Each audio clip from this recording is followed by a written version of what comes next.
The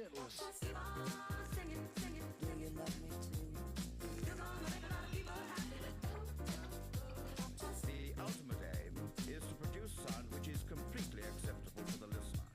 Records that give you pleasure.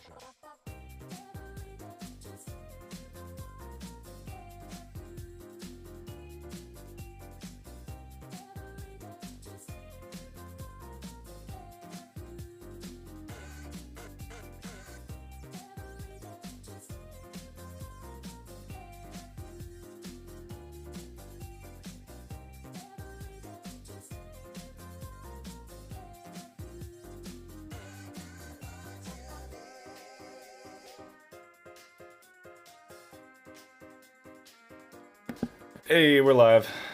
So, I thought I hit the live button. This is weird.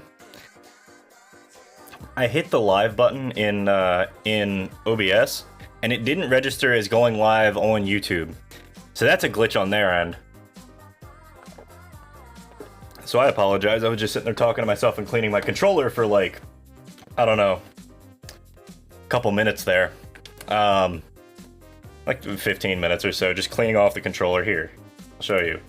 I cleaned off my PS2 controller with some isopropyl alcohol and some Q-tips and was just talking to myself the whole time because I thought we had gone live. I hit the go live button and it just didn't work. So that was a little frustrating, but whatever, we're here now.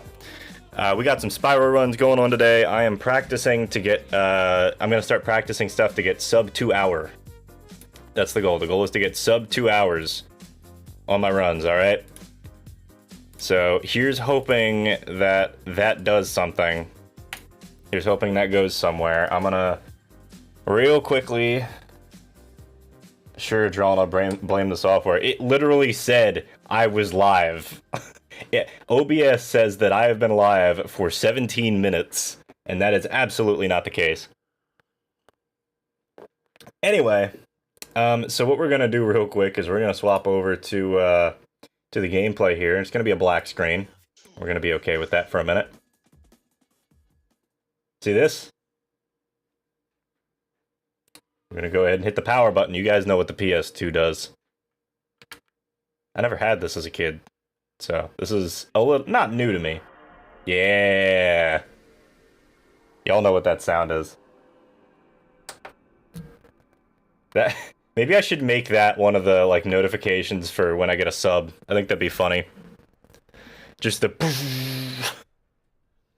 Anyway, so we're gonna do something, something special here. So, when you go and when you use a PlayStation 2 to play PlayStation 1 games, the PlayStation 2 disc reader actually works a lot faster. I got bored, so I opened a Simple Flips in another tab. Understandable. So when you actually go to open up the PlayStation 1 or the PlayStation BIOS, you can set the PlayStation driver to fast disk speed. And this does make an impact on PlayStation 1 games because you can actually load PlayStation 1 games faster than they're supposed to be loaded. The problem is, on some games, this causes issues. Like on Spyro 3, if you try and use fast disk speed, there's a pretty decent chance that you actually just like make your game soft lock on a load screen, which is kind of funny to me. Anyway, doesn't matter. We're here now. Welcome in, everybody. I'm here to vibe. Hopefully all my tech stuff is working right, other than the fact that I didn't go live for some reason. Hyper bass boosted PS2 launching noise of the sub alert. Just... That reminds me of a YouTube clip. It was a stupid meme I found on YouTube. I just look through YouTube sometimes and find really stupid, like, 10-second memes. It's like Vine was, or TikTok is for a lot of people. That's just what I do, because I don't like TikTok. It's not my thing. Just like Vine wasn't, although that was more because I didn't really know what Vine was for a long time. I like YouTube better. Most of the time I'm at my computer anyway, so. So we're gonna do one run all the way up through the end of Artisans, because I do need to practice this, but this is also the beginning of the run, so you get plenty of practice in it anyway. So it doesn't really matter as much. Shout out to the Yokiro Taco Bell Chihuahua, also known as the guy who voiced this thing. Also known as the guy who voiced Rocco in Rocco's Modern Life. I realized that one was one that I missed the other night when I was talking about this on stream. Thoughts on Nasty, Nork? He's ugly! I love that intro cutscene. It's genuinely funny. It's a good cutscene. Like, it's entertaining. Like, they just play the whole game, all of the game cutscenes, all 2 of them, or 3 of them, are played off like they're a news interview with Spyro, who suddenly becomes a celebrity after all of this. Like, that first one, obviously, he isn't a celebrity, it's just like a normal newscast, but then everybody gets hit with Nasty's crystallifying ray, whatever the fuck you want to call it. Oh, did the audio just desync like 2 seconds after I started this? Great. Off to a good start, guys. It's not that desynced, it's fine. So funny enough, this game, when you do flight levels like this, so basically, this game, there's very little RNG. There are cycles you need to catch in a level, but none of those cycles are global cycles necessarily. They always start when you enter a level. And so in that respect, what you can do is you can actually, in these levels in particular, you can manipulate the camera in such a way that sometimes things won't move when they're off screen. Some types of enemies don't move when they're off screen. And so because of that, you can do a lot of really weird stuff, like manipulating the planes there by moving your camera around like I was at the beginning of the level, so that they're all in a very good flight pattern so you can catch them all very quickly. Man, I can't imagine why Nasty Nork would do this. It's almost like he's been provoked or something. I don't know. Yeah, I will say this game is like very mean to Nasty Nork. They actually make fun of it in Spyro Hero's Tale. They make fun of it because they're just like Spyro. They're talking about Nasty Nork, and Spyro's just like, "Didn't I beat that guy ages ago?" I don't know who they actually have voicing Spyro in Hero's Tale. It might still be Tom Kenny. But most of the time, people don't talk about many of the Spyro games past the original trilogy because they tend to go downhill in terms of quality, especially Enter the Dragonfly, which was just not a finished game that shouldn't have been released. I remember seeing the ads for A Hero's Tale when I was in elementary school, though. One day, I guess I did good enough that the teacher let us have lunch in the classroom, and she ordered pizza. It was like for specific students who did really well. I was a nerd in school. I generally got pretty good grades and didn't suck up to the teachers, but they generally liked me anyway, probably because I got good grades and just didn't cause trouble. But they were playing, wow, I missed both those? Okay, we're doing that again. I'm practicing those again. Okay, that's good. But yeah, when I was little, I remember, like, there was one day in particular when I went to go, or when I got to eat in the classroom for lunch, and they had the TV on, the teacher ordered pizza, and we were just sitting there watching, I forget what, it was like some PBS kids show. Not that there's anything wrong with that, I was happy with it at the time, but,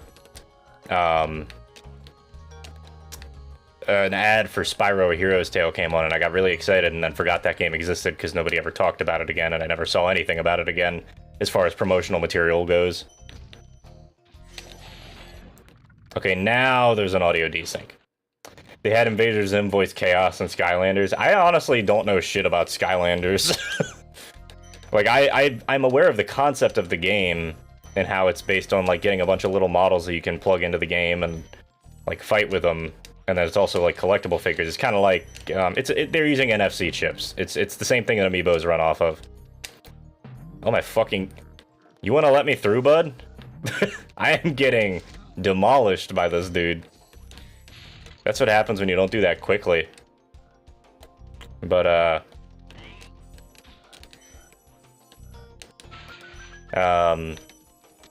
yeah, I know very little about Skylanders. It was not too good. Yeah, the last Spyro game that I played was Dawn of the Dragon, which was the finale for the Legend of Spyro series, which is actually...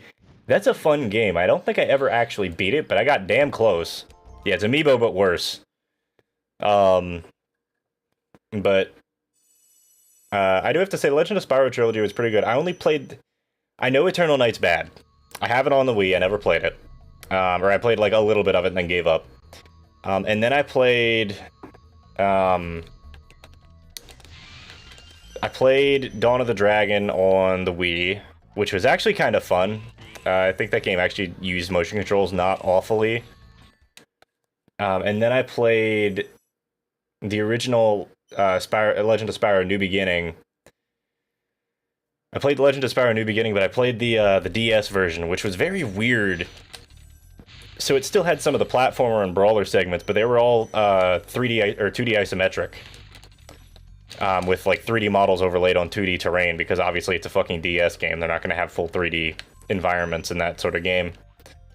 And then they had these weird full 3D segments where it was basically like an FMV rail shooter.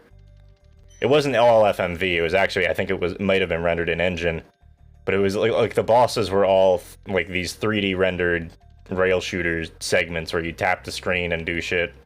Which was actually, like, a kind of neat way of presenting it. I don't know how it was done on consoles at all.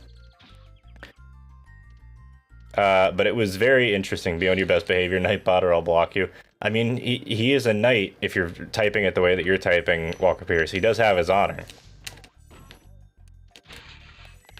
Anyway, we're just grooving through some artisans. If you guys got any questions about anything, whether it be while you're watching this live or while you're watching the VOD, please just let me know in the comments or in chat. I'm more than happy to answer things. Metroid Prime Hunters have full 3D environments. Yeah, you can do it on the DS. It's just, you gotta be real careful with it, because there's a lot of things that can go wrong.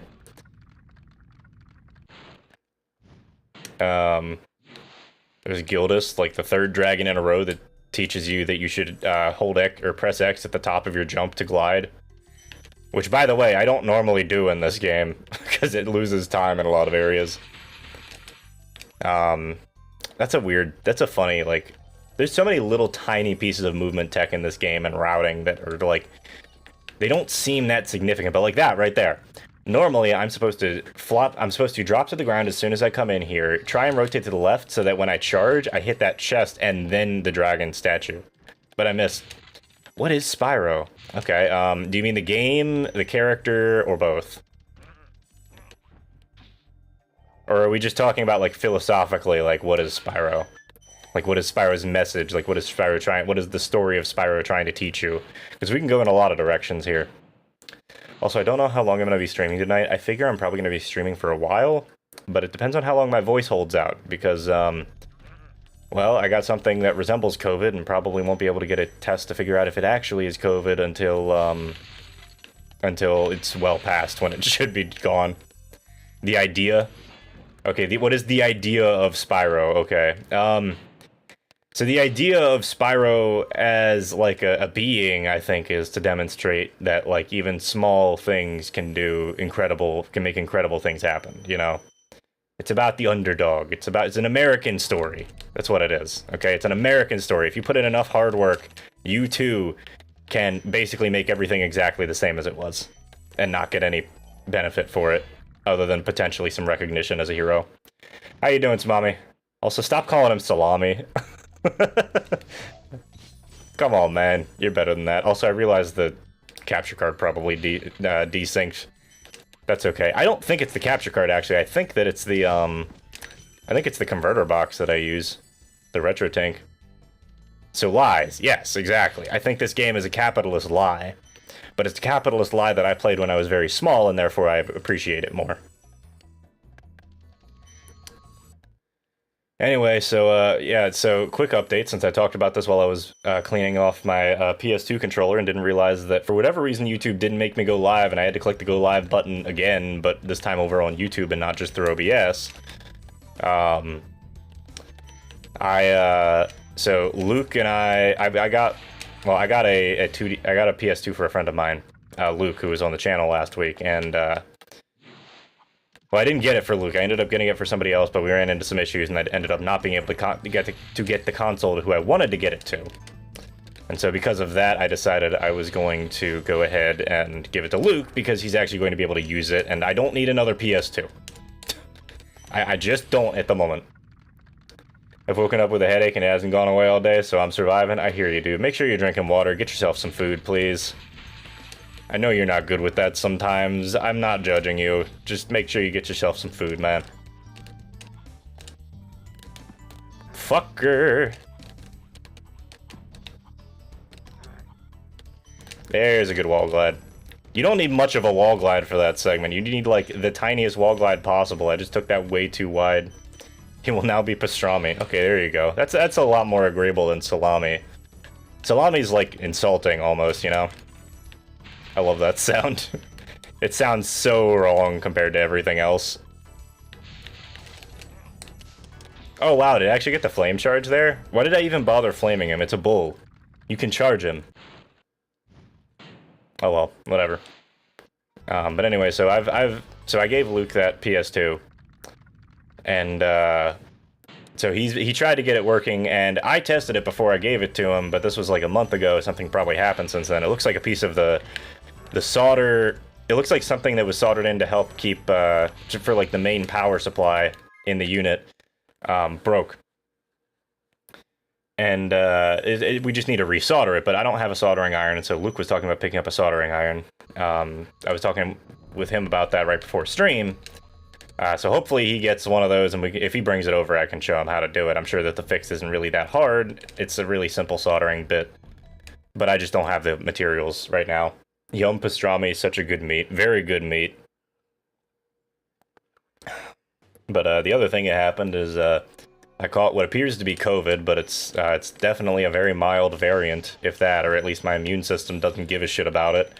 Because, well, it hit my mom pretty hard last week, and she managed to give it to me, and so I didn't go into work this week. I actually am working remote pretty much the entire week, except for Tuesday, where I went in wearing a mask. Wow, that sucked. I hate having to do that. That's always the scariest shit. When the dog animation resets like that, it's really easy to get hit by accident. But yeah, I caught what appears to be something resembling COVID. I don't really feel bad. I didn't really feel bad at all. Well, I felt a little bad. I had like a runny nose, sore throat, and I was tired. I basically had a post-nasal drip and I was tired. But if that's all that happens, okay, cool. I just make sure I stay isolated for a few days while I get over everything and become non-contagious, and once I'm done with that, I keep going about my merry way. The thing that sucks is I had to cancel all my I had to cancel everything I was doing this weekend. So this weekend I wanted to have Luke over to play some more Super Paper Mario, and I wanted to go over to a friend's house and play some D&D, and unfortunately I get to go do neither of those things because of this. So that's a little frustrating, which is why my schedule was... That's also why my schedule was kind of postponed this week. I didn't want to alarm anybody by just saying, hey, I think I got sick, I'm gonna postpone stream, or I'm gonna, like, you know, wait on putting out stream for a couple days. I'd rather just say, hey, look, some stuff might come up, I don't know. But anyway, so we're gonna stream today and tomorrow, and I may stream something Sunday if I'm very bored in the morning. I may also just not. And both of those things are okay in my book. I'm okay with either of them. Because I don't mind having a couple days off to just relax. I need it for the rest anyway, so that's how things are going to be going, I guess. But I'll be around in the server and all that, so if you guys want to talk about anything or ask me about anything, hell, you could even poke me if you want me to stream something in particular, and that'd be fine. So I'm actually going to put in the level select sheet now and practice the thing I've actually been working on, which is the end game. I know, cheating, cheating, cheating. I don't care. This isn't even in the run. Although there is a run that does use the level select cheat, and that's Vortex runs. So Vortex is the category where basically you just have to go through every exit level portal in the game as quickly as possible and then go beat Nasty. Or you might not even have to beat Nasty, sorry. I may have gotten that wrong. I don't run the category myself, I never have, and it's kind of rare for me to watch people actually finish that category, because that category is very difficult. It uses a lot of tricks that you don't normally see in Spyro speedruns. And so it's kind of the category for insane people. It's a much shorter run than, say, any percent or 120%. It's only like a 20-minute run. But there's a lot of tricks that are just very RNG dependent and very... they're very RNG dependent and very skill heavy. We're talking like near frame perfect tricks and execution. SM64 Chaos Edition, yeah. Exactly. I'm not playing it, if that was what you were asking about, because I'm not doing that. Fuck that. Oh yeah, the audio is really delayed on my end now. I'm sure it is for you guys too. It's annoying that the audio keeps delaying like that, but c'est la vie.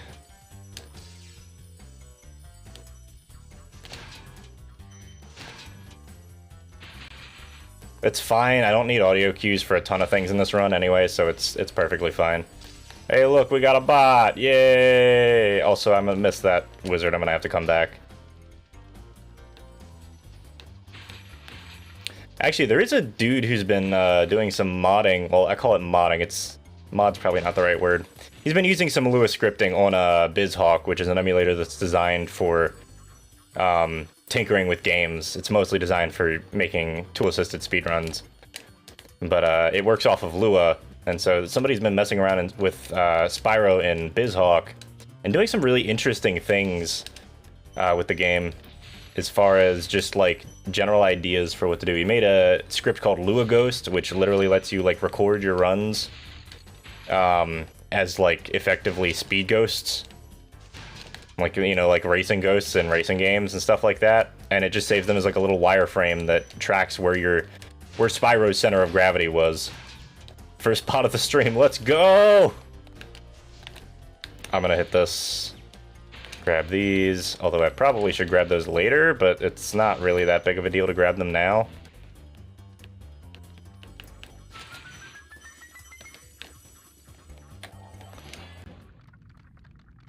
But yeah, this is the section of the game I've been practicing, just very end game. I have not practiced Nasty's loot in a long time, so that could go really poorly, but it could also go perfectly fine. So, BizHawk is also compatible with the real-time computer. Yeah. Or with the real-time corruptor, sorry. What is oh, I know what real-time corruptor is, never mind. It took me a second to, like, realize what that was. I know exactly what you're talking about. Yeah, I don't mess with BizHawk a ton.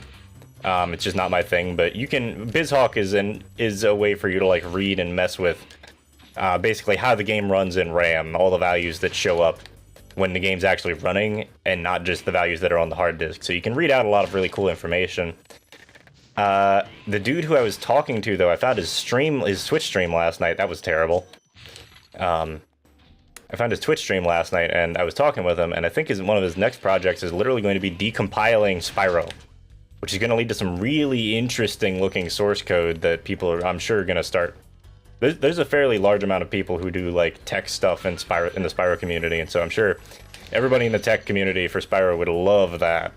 Being able to, like, look at all these little things that people haven't talked about and, like, people don't, like, haven't understood because we can't decompile the code. Yeah, simulate cartridge tilt, I know what you mean. So that's kind of exciting going forward for Spyro. But at the moment, I don't know, Deo's been taking a break from streaming for the week, and so people have been kind of left on their own. Normally, a ton of people just pour into Deo's chat in the evenings and chill out. A lot of Spyro speedrunners, a lot of just speedrunners in general. Because, well, he's the world record holder. Who wouldn't want to just chill in the world record holder's chat while he does runs and hope that he actually gets a world record? Because it's always nice to sort of be there when it happens. It's like a historic event, you know?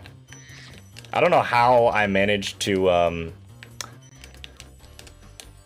I don't know how I managed to flame charge that one knight that was on the ground, because that's a hard flame charge to do from a grounded stance. You normally have to jump up into the air in order to do that one. There we go. And that's what Haunted Towers is supposed to look like when it's not garbage. It's not an amazing Haunted Towers, but it's not garbage. Thank you, Susan Strickland, for being a fucking bot. Oh, okay. So, the actual strat there that you're supposed to use for world record is you're supposed to try and get the wall glide there. And what that does is basically if you get that wall glide, then you end up in the area over near that island that I was at. But if you die, generally it technically saves time if you don't die there, but, like, it saves you, like, a second if you don't mess it up. And the problem is nobody practices the other route that happens when you actually land on the island, So ironically enough, when people actually make that wall glide, it usually leads to a time loss. Despite it potentially saving time. I love how the community so systematically tore Mario 64 apart that almost nothing new was found until they finally decompiled it. Yeah, exactly. That was a whole thing though, wasn't it? Like there was a dump of old N64 games that people had decompiled. Like all the source code. Which is honestly kind of wild. It was probably about a year or so ago now. Over a year ago, probably about 2 years ago. Also, those turtles are the bane of everybody's existence. You should not trust them with anything. Including your car keys, your wallet, your kids. Your life. Don't trust them with anything, because they're not going to sit still long enough for you to hit them.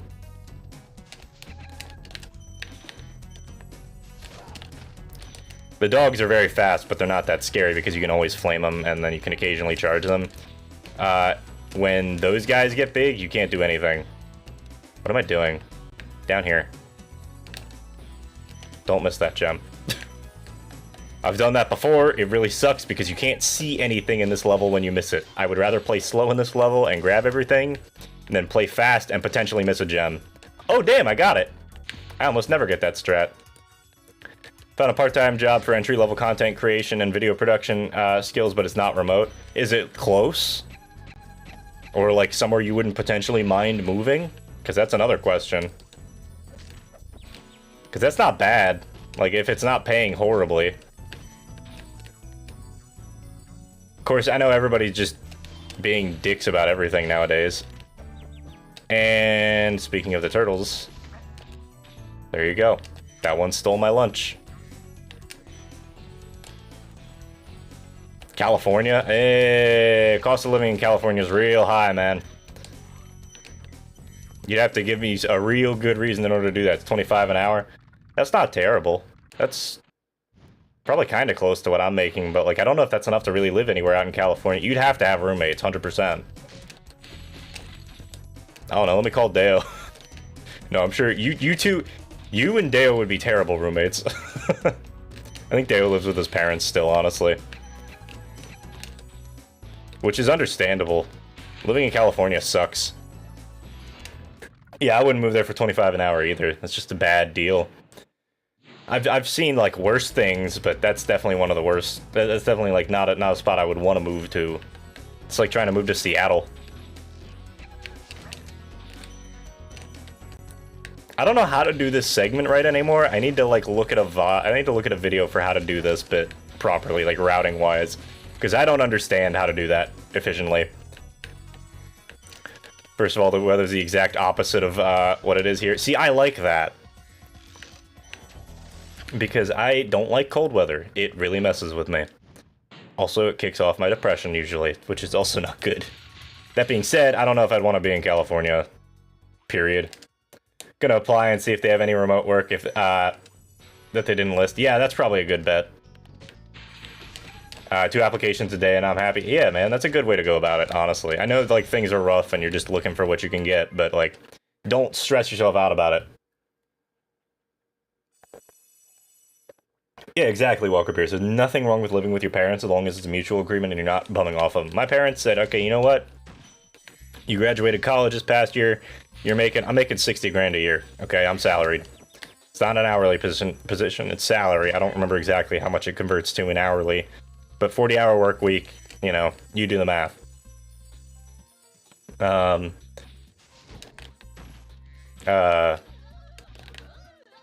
Sorry, my sinuses are being nasty. I'll grab a tissue in a second. Oh, that's funny. You can still charge them. I heard back from the 24/7 on-call job after I closed my application again. They really have 0 applicants. Turns out, if you want applicants... Hello, Spyro. Nicely done. I'll be done when I've toasted that nasty Nork. Yeah, that's what Spyro is saying. That's what I mean to say. No.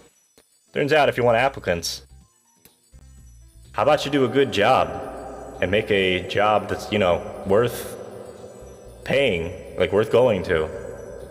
Okay? Make a job that's worth the pay. Anyway.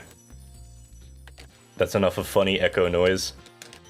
I want to do this segment and I'll hop into icy and then pause and then get myself a tissue because I am feeling a little nasty. But yeah, like, I mean, I'm making 60 grand a year. Gross, not net. 12 an hour, 24/7, fuck that. That's really just not ideal, honestly. Easy worth it work? Okay, I mean, like, if you think it is. Like, if it's easy enough, sure. It's just one of those things where I'm like, I don't want to be on call 24/7, man. That's not my thing. If you need me on call 24/7, you better be paying me damn good. Like, I want overtime for that shit. But regardless. Yeah, like, I'm making a decent amount of money a year. My parents are like, okay, you know what? You've been out of college for a while now. Yeah, you know, just move to New York City for $12 an hour, and they refuse to do remote work, even though they say they're doing remote work. Easy shit. Dumb. But, my parents said, you know what, 500 bucks a month, I'm like, done. That's way better than the rents I'm gonna be able to get around here. And I really don't want to rent. I would rather stay here and save up money and get a house that I can buy and then pay taxes on and mortgage on and then be done. You know? And then if I need to move, then I sell the house. Or even if I do have to start paying rent and living somewhere else, cool, I rent out the place that I own. I had a 2-week simulations stint for IT training, and I do not like it. Oh, on call? Yeah, no. Dude, it's terrible. Pretty much every IT job was like, yep, you gotta be on call at some point. No, dude. Hire someone else to do that. Hire a night shift dude to do that. It's okay. You can do that. Alright, but let me buy a house in the US and let me bum off you easy. Honestly, maybe. Maybe, man. We'll talk. We'll think about it. Because, like, genuinely, I've talked about this on stream before. Literally, my ideal is just exist in a place where I can support my friends. And I own my own place. That's it. I want financial stability and the ability to support my friends when they need it. And I want to be able to vibe and play video games. You know, I want to have some time to relax and hang with my friends and shit. I'm not hard to please, man. So, that is what it is. Anyway, let me grab a tissue real quick. Be right back. When I grab a tissue, I mean walk over here.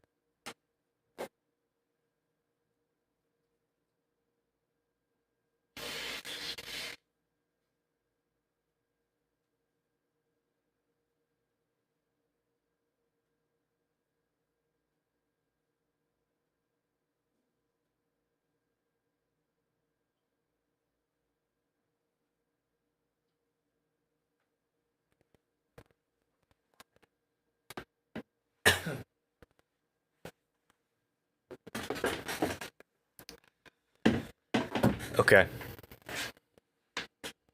I'm sorry y'all had to hear that. Yeah, man, it's not hard to please people. Like, it's not hard to please people like us, okay? It's literally just I want financial stability and security. That's literally all we hope for at this point. Like, I don't need a dream job. I'd like a job that I probably like a little bit more than this one, but I don't hate this. And everybody at my job seems to like me well enough. I get paid decently. As long as that keeps up with inflation, I'm happy. Oh, fuck. Okay, no, we're good. Sometimes when you land there, it really messes up the route. Yeah, the internet is down. It's 3 a.m. I need you to drive it 15 minutes to an hour and get it back up 30 minutes ago. Exactly. I'm like, I understand that internet is important and you need IT support. You need more than like 2 people for that. Firstly. This is not a great icy flight, but that's fine. I don't really care too much. I know I can do the route. I can do it relatively consistently. And I can do that. Which skips the animation at the end, which is probably like 10 seconds saved. Just about. I'm gonna hit the input button really quick on here. Just to refresh it.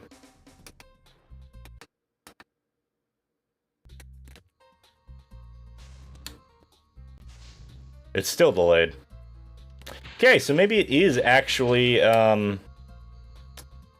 maybe it is actually the capture card that's being delayed there, which is weird. Because that's never happened before. I've never had that happen before on anything. Oh well. It is what it is. I don't really care that much. I can still hear the game, even if it's a little bit delayed. I'm fine. 4 people, 5 days a week each, 12 hours on call per day would be fine. Yeah. Even if it's like shit hours. Okay, cool. Get somebody who wants to work night shift. Problem is nowadays, like nobody's... I don't want to be like, oh, nobody's, you know, applying for places. Everybody stopped applying for places because you started offering shit pay and people realized it. Sorry. This is what I get for trying to read chat while I'm doing this, because then I messed up because I didn't hear the audio cue. Because I'm used to just having the TV on and getting the audio directly through there. You know what it might be? It might be my converter that I'm using that's like flipping out. I've got an idea. That wasn't the idea, but I needed to do that anyway, so that's fine. Okay.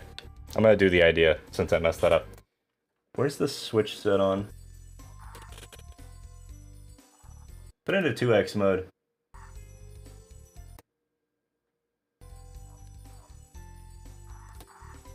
Hey guys, why don't you come back to your minimum wage job that we fired you from to save money? Exactly. If you're that fucking desperate for money, then you obviously didn't need the extra help. Get your managers to work it. Fuck you, dude. I'm sorry, that's just how it is. Like, that's how I feel about it, and that's how pretty much everybody else feels about it who's in working class. I'm tired of it, man.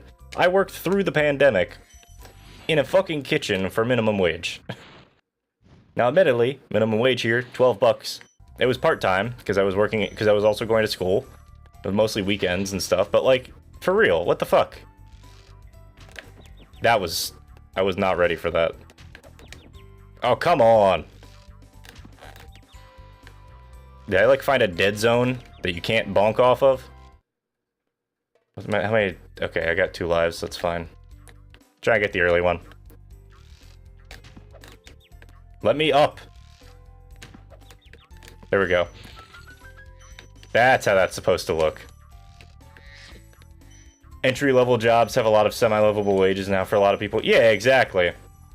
They have to have at least semi-livable wages, because you gotta think, entry-level jobs are jobs meant for people who are coming into the workforce. AKA people who are of age, not the burger flipper down the road. The fact of the matter is, inflation has so grossly outpaced any sort of minimum wage increase that everybody's just like, it's just not worth it anymore, you know?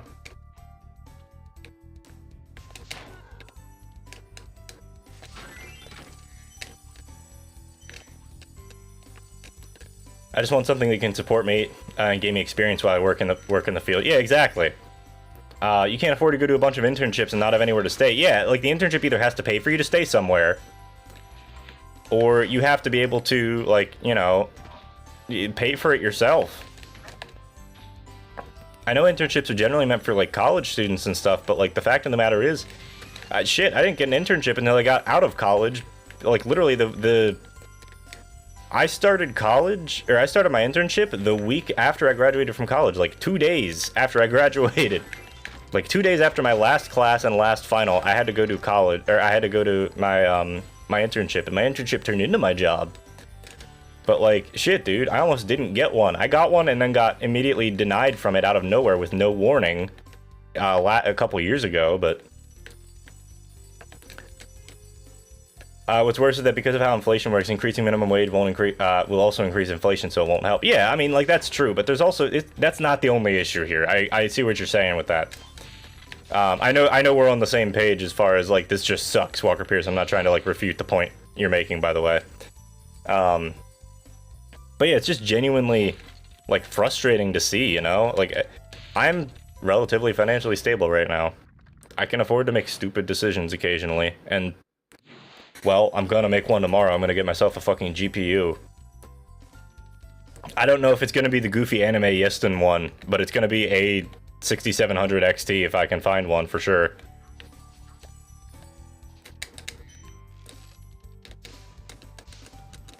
Yeah, it just sucks. It just all sucks. Like I said, moving out of this country, genuine consideration for me. WGPU. I'm excited It could be the Yeston anime GPU. I'm tempted to grab that, but I also have a very like black centric GPU setup, or like black centric build. Like everything is very like dark colored, and there's some RGB in here for the record, but it's mostly just because that's what the computer like came with the computer parts that I wanted, not because I really wanted RGB. So I don't really care if it has RGB, but let's be real, most of this shit's gonna have RGB. The secret is nobody wants the Yeston GPUs, not because they're bad, but because they all have like anime girls and shit on them. But I know for a fact there's a black variant that you can get. Yeah, exactly, Walker Pierce. You just gotta do the best you can, and that honestly really sucks the most. Because sometimes the best that you can do is like not quite enough, and that's really sad. You know, it's a lot of people are stuck in that sort of situation. The best that they can do, like, shit, dude, I'm lucky enough to be able to manage my mental health and not have to worry about a ton of financial issues and, like, be able to sit and develop friendships and have some time to sit around and play games. I'm very fortunate in that regard. It used to be, you know, what about the starving kids in Africa? But, like, honestly, they're here, too, now. I'll take the anime GPU as my case has no window. Yes. A GPU in this economy? Dude, I'm going to be paying through the nose for it. But I will see if I can get a GPU because I'm tired of it, man. I'm sick to bastard death. Welcome. Speaking of GPUs, did anybody hear how fucking atrocious the release of the AMD 6500 XT is? Because that went over really poorly. So long story short, anybody who didn't know, that GPU is pretty much garbage. It's $200 for a GPU that is worse than the GPU from last generation, and doesn't have proper onboard video encoding cores. It's really stupid. It's genuinely impressive, and it just shows that we're kind of being sent the bottom of the barrel, whatever they can find, for whatever price they can manage to sell it to us for. It's unfortunate. Not to sit here and be depressed, because I'm not. I actually found this one kind of funny. Because it was just a trash fire, and I kind of love trash fires sometimes. They're funny. What else? What else did I see recently? I started watching Smiling Friends. I have watched everything except the last episode. It's just very funny. I probably mentioned this last week, but it's just good, man. It's a very good show, and I'm very happy that I found it and found Zach Hadel as a content creator. Oh yeah, that's the other stupid part about these dudes. If you fuck up, or if you flame one of them as an attempt to keep the thing up, it actually, as soon as the timer on one of them resets, the timer on both of them resets. But yeah, I'm not settling for anything less than a 76 or a 6700 XT right now. It's anything less than that is just like not going to be worth it, because in a couple years it's just going to get outpaced. But at the same time, like, I don't even know if it's worth it to get a 6700 XT, but I'd like one for. I'd like one for a couple reasons, honestly. Zach is interesting. Yes, Zach is very interesting as a person. Luke and I talk about him a lot. Are you kidding me? That didn't trigger it? Okay. Luke and I talk about him a lot. He's just a genuinely funny dude. Like, I think, what is it? He's honestly like a natural born comedian, I think is the best way of putting it. Or at least he's trained himself to be that way. Luke and I like to talk. He's got that sort of like rapid fire comedy where even if he makes a joke and it sucks, he's gonna like throw another joke out, and he's just gonna keep throwing them out until one of them is funny. And then he goes based off of that. $2K a month in Tennessee wouldn't be that bad. In Pennsylvania, it's a little questionable because of the cost of living up there sometimes. But it depends on the area as well, because if you're in... It's not the same if you're in Philadelphia as it would be if you were in, like, York. There's a difference there. Like, York, PA is not necessarily the hardest place to make a living in.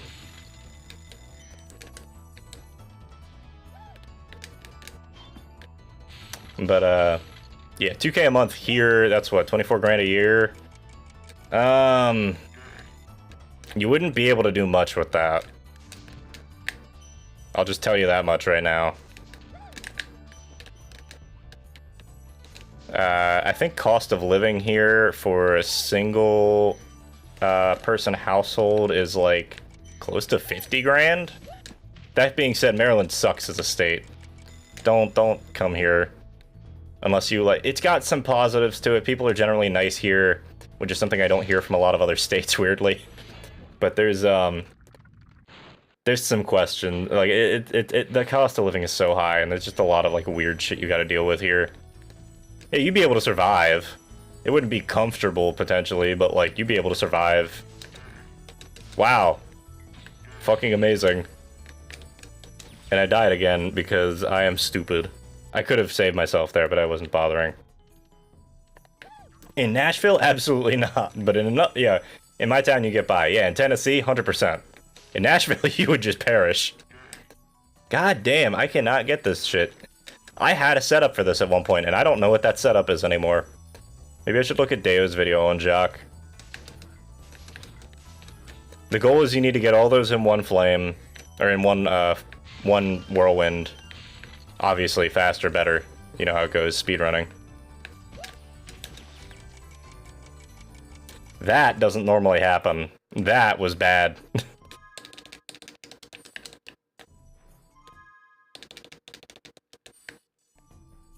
What the fuck? There we go. Nope, flopped. I'm just doing 99 lives cheat. I'm doing this shit until it works, okay? This is what happens when you gotta practice on something that's not an actual console. Or on something it is an actual console, rather. Because you can't do save states on an actual console. Well, that's a lie. You can't do it on an unmodded PS2. You can't do normal save states. You can do them. I'm doing this until I get this set up right. Because I should be able to get this. I need to be able to get this. And this is one of the few things that I constantly fuck up on. Nashville is just silly when it comes to the inflation of the cost of living. Oh, 100%. I have other friends who live out in Tennessee, and they live near Nashville, and it's just nasty. Like, the cost of living out there is silly. But that's a thing, though. Like, basic economics generally states that, yeah, you're going to be paying more to live in cities. Because the price of land goes up, and so obviously rent goes up, and because rent goes up, a bunch of other shit has to go up, including how much you're getting paid, and it all eventually gets balanced out at the fact that food, or bread, now costs a silly amount of money. What happened to the jump I had? Or the glide? I hit the charge glide, it just didn't come out.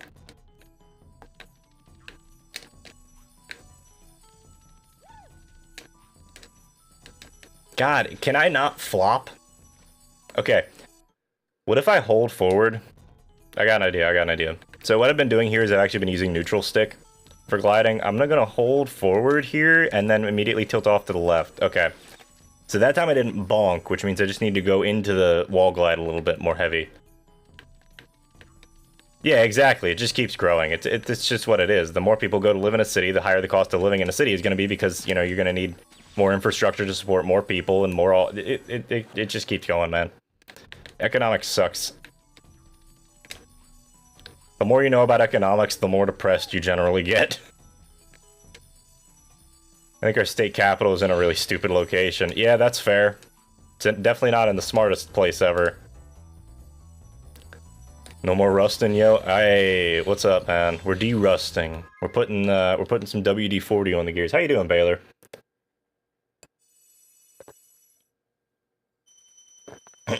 You'll have to forgive me if I'm a little bit, if I start coughing or anything, because I'm mildly sick. I have a post-nasal drip, and that's kind of it right now. I wish I had taken a nap, but I didn't, so that's on me.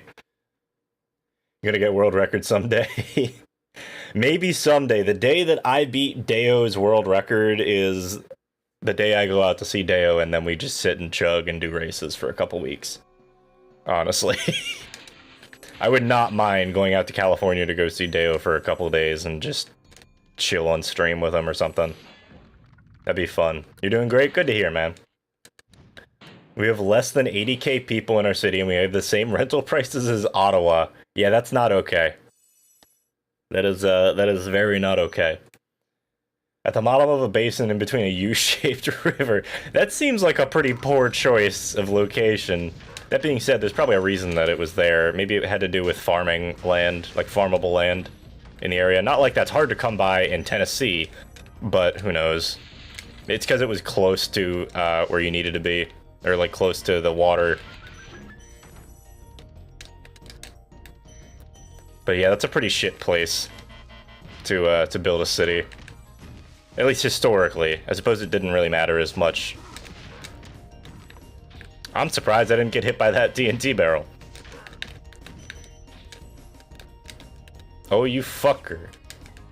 God damn it. Alright. There we go.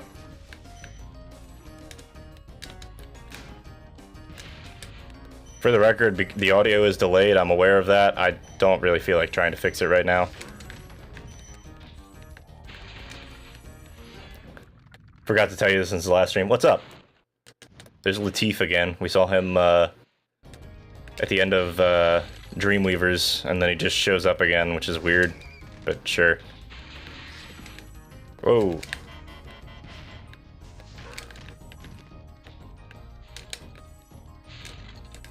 I forget if I actually stayed in my goal. Oh, he just died already.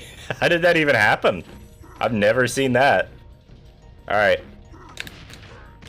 Fuck! Okay. No, we're practicing teamwork. Or, no, sorry, this isn't teamwork. Sorry, teamwork is the thing that you do over there where you get launched by the dude. No, I forget what this is called. Basically, Roblox sued this guy for $150,000 as well as basically removing his YouTube channel and all of his content because he's being a troll in one of the games. That's fucking nuts. I forgot about that Roblox conversation. Yeah, that's insane, man. There we go. See, normally the chest over there, you can't grab it. Normally you can't grab that chest over there until you get up to the top here and can toss some barrels down to hit it. I explained it last stream. Ow. Yeah, that is honestly pretty crazy, though, Baylor. That's very... I don't know, man. I don't get it. Corporations are always going to be weird and don't really make a ton of sense, honestly. Oh, we didn't get the barrel there. Yeah, they won. Of course they won. They're Roblox. They have access to really good lawyers and a lot of money. Well, one leads to the other, but you know what I mean. Yeah, in 2010, the river broke the banks and flooded the city. Of course it did. Of course it flooded Nashville, because, like, it's just in the middle of a fucking... Like, that just doesn't make sense. Did I get that? Oh, I missed one. Okay. Hey, good run. Or at least good barrel.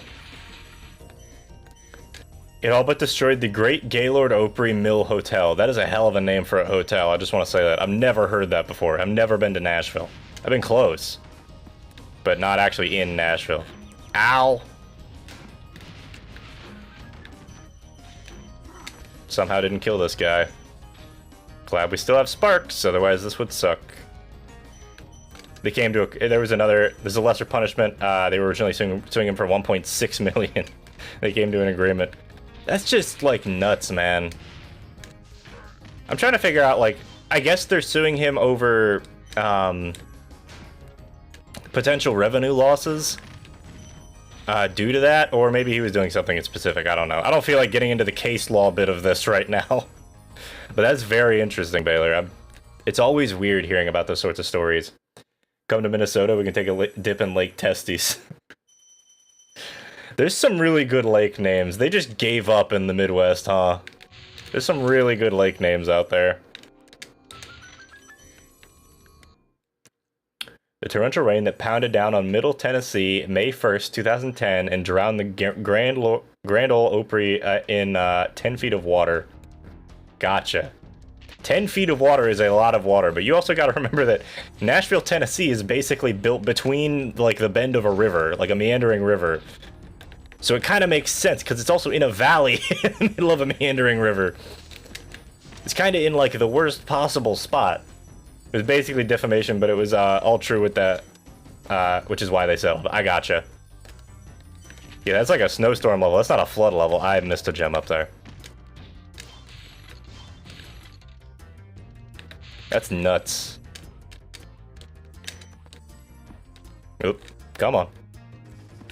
Can I stop bonking for like 2 seconds on non-existent terrain?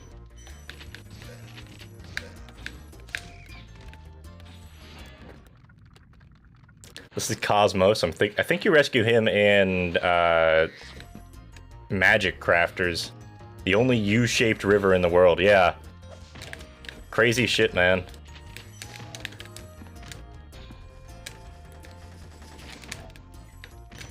See, that's a flame charge. That's what a flame charge looks like. I was trying to explain that to somebody in chat. Trying to explain it to Zero with him, actually, the other night. And flame charges are, like, basically when you hit the enemy just right, Pacha OK hand. When you hit the enemy just right. Okay, that's what it is.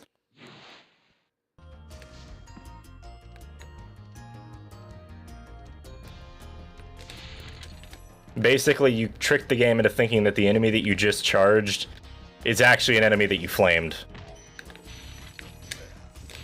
There's a much longer supercharge route that you can do that actually only uses 1 life to get through this whole area, but I'm really bad at it. It flows from north to south and then switches flowing to south to north for some reason. Understandable, have a nice day. There's some really weird-ass looking rivers out there. That one's just on top of the list. Also, shout out to this level's music for just slapping really hard.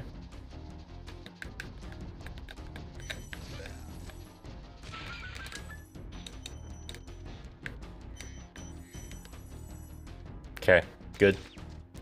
So the only key to that supercharge bit is to make sure that you don't hit the dragon pedestal that's like directly in front of you when you go to supercharge. Because if you hit that, then you respawn in the spot where the last dragon... You always respawn in the spot where the last dragon statue you touched was.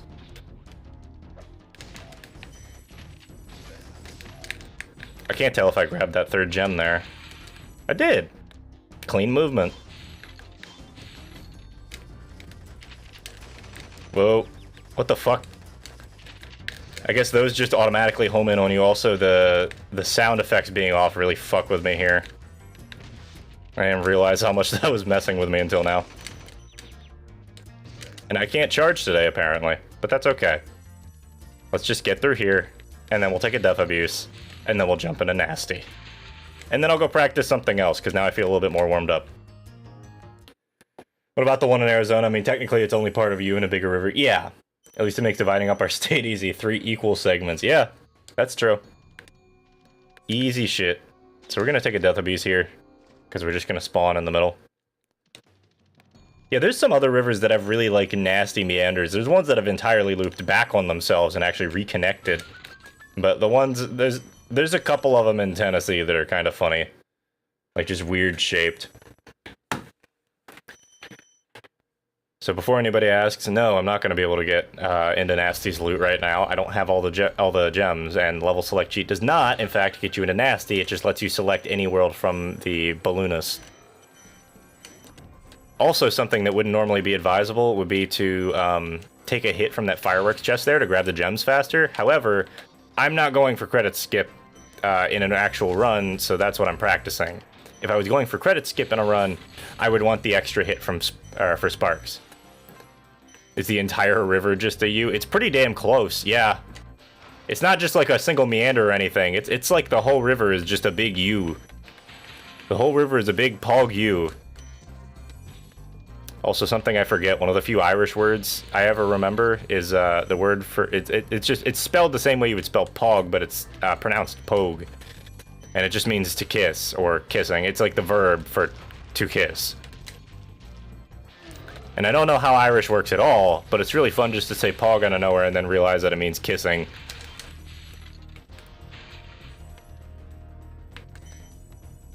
So I might still be able to one-cycle Nasty here if I'm quick and don't screw this up really bad.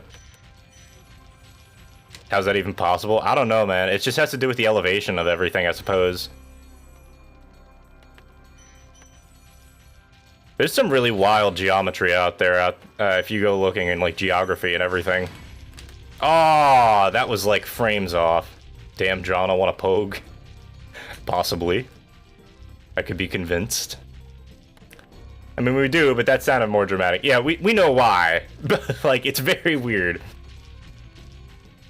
Yeah, the Cumberland River is just one big U. Pogue U.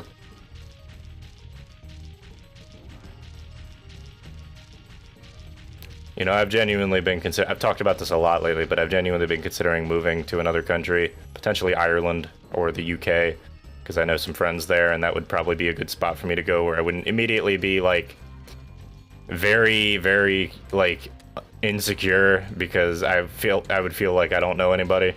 At least, if I know some people in the country, I feel a little bit better. Oh, god damn it. I baited out the wrong attack. Alright, I got one shot at credit skip. If I fuck this up, I'm just not... Oh! This is way too fucking far out, yeah. Okay.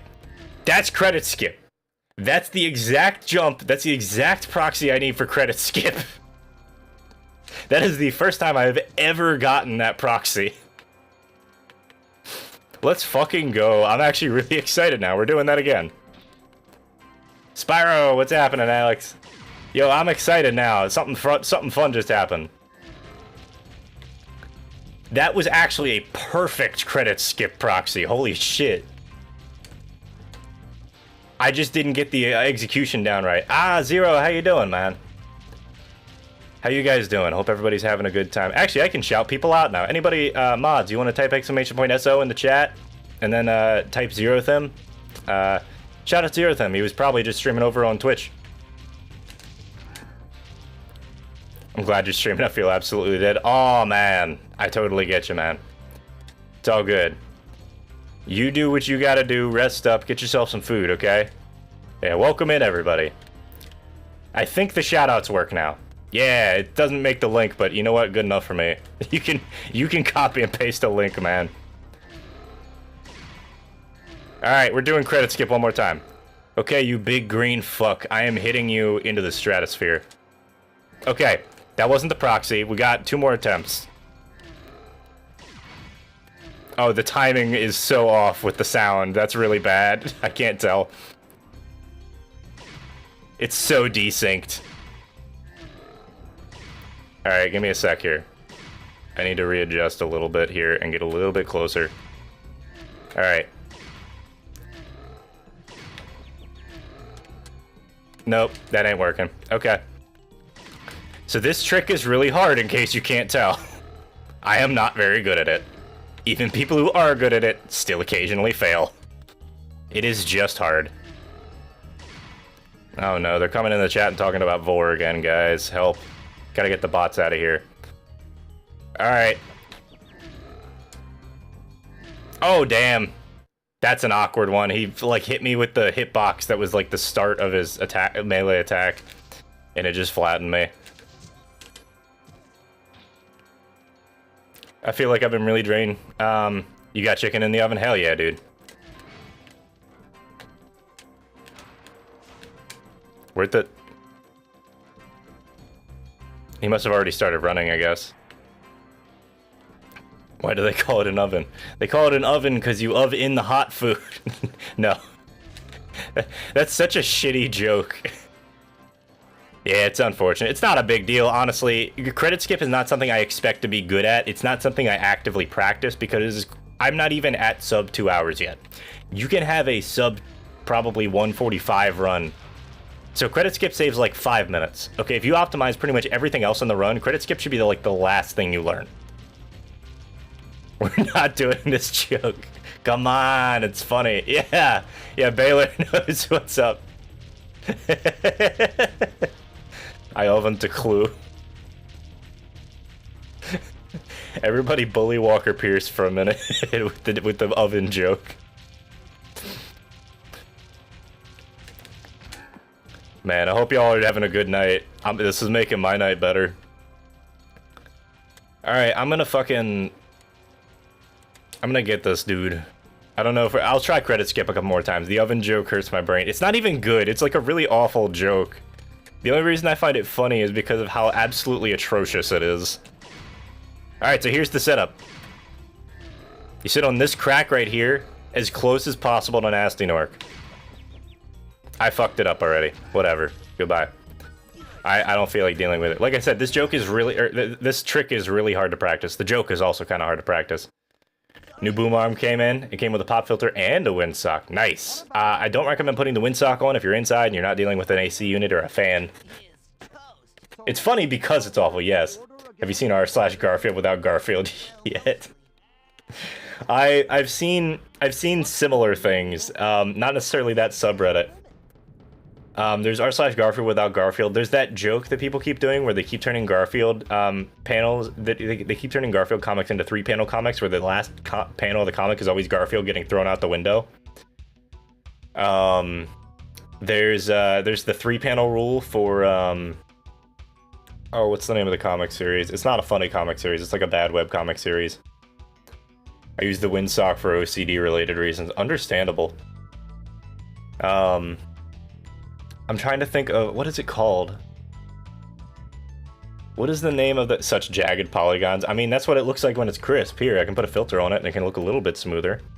Or I can put scan lines on it if that's your thing. I kind of like the slightly filtered look. But honestly, jagged polygons, the fact that you're seeing the polygons is a good thing, in my opinion. Because that means that the game is actually, like, rendering in a pretty high quality. Because again, this game renders in, well, if it's on a PS2 running into component cables, it renders in 480p. So that's pretty good. Garfield smoking a fat pipe. There's a lot of really good Garfield edits, I think, is what we should get out of this.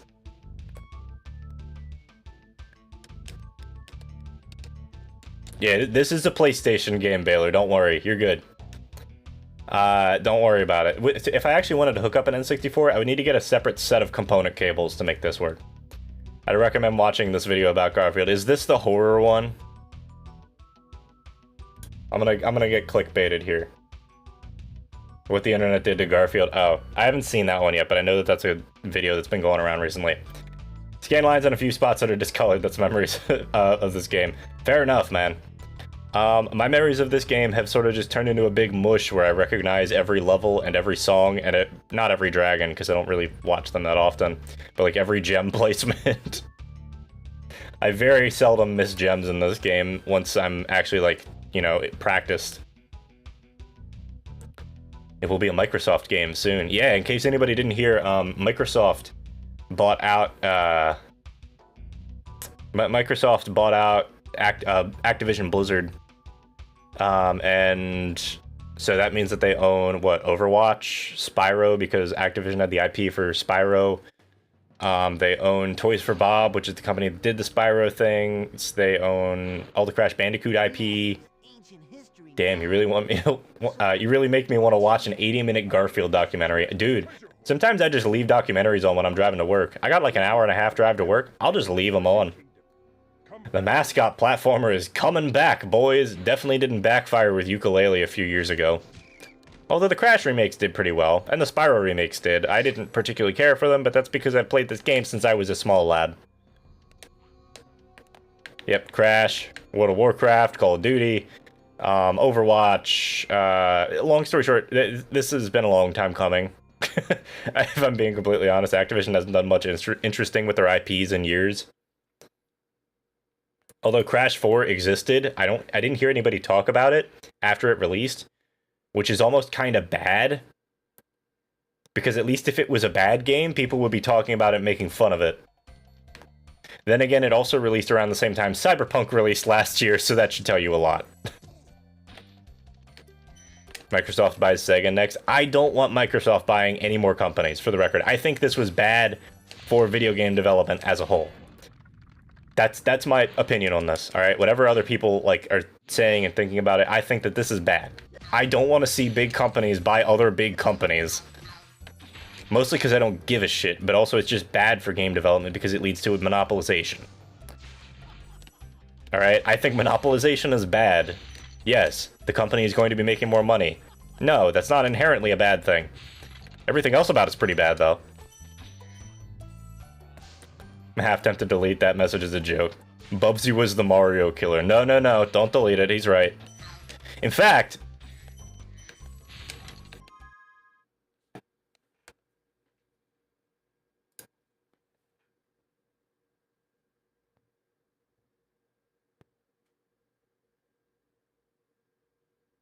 I think Baylor just said it for the rest of us, huh?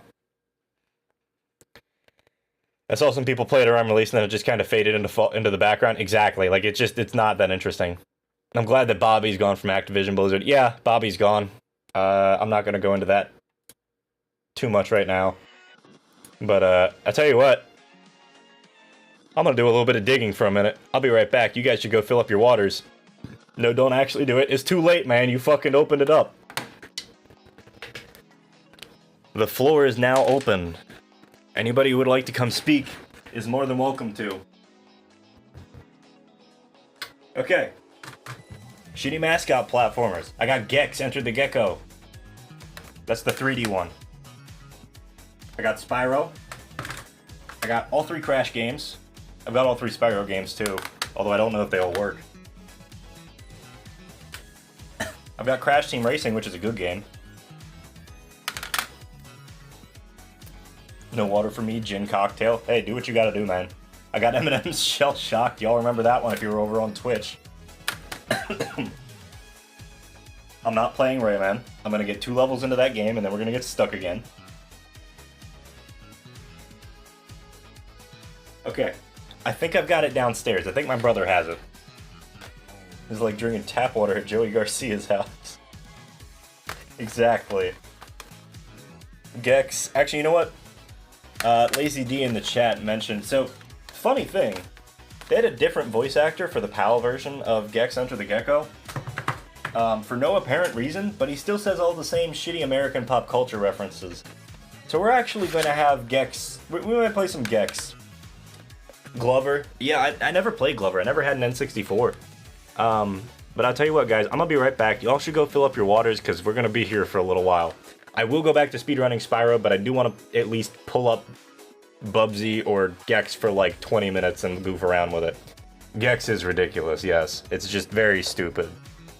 I'll explain why when we get back. But you guys, go get yourself some water or something to eat or whatever else you got to do. Take care of yourselves. Go to the bathroom. Stretch. Get up. Stop looking at the computer. You know how it goes. I don't have ninja bread, man. How many times do I have to say it? Alright. Back in a minute.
Okay, so my brother's asleep, which is weird, but I guess not that weird. He doesn't really have a set sleep schedule. He just kind of sleeps whenever. And I can't find the copy of Bubsy 3D downstairs, so we're saved from that for the time being.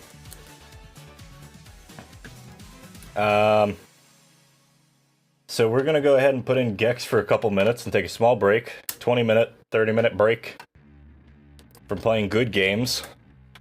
Fast. We're gonna play a really shitty game. Really slow.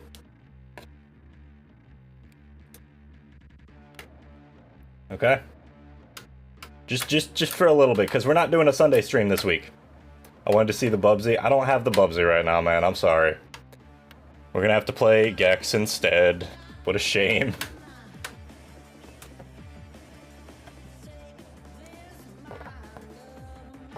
Alright. Or, you know, my PS2 can have a moment. Let me reset that again. Let me open things up. A wild drama. How you doing, Queen Rowlet? Hope you're doing okay. We're taking a break from playing good video games. We're gonna go play a bad video game. So if you're not here to watch bad video games, I'm sorry, this is not the channel for you. I play very good video games that move very quickly, or I move very quickly in them, and I play very bad video games very slowly. Which seems like it should be the opposite of what you normally do, but it's what we do here. Just eating some ramen, doing vibes. Hell yeah. Bad video games W. Yes, bad video games are the best. That's not the thing I wanted to hit. Let me add a marker here. Alright. So, I'm also gonna take this menthol tablet? What's the term? It's not tablet. One of these things. I don't know. Mediocre games at normal speed. Yeah, it's just like a running, like, it's a function. All right.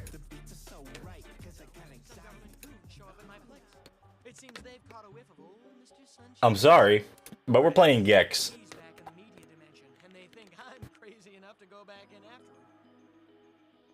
So they whisked me away to interrogation 101. They play rough. Start giving me the business. They say they're giving me the business. I give a little back.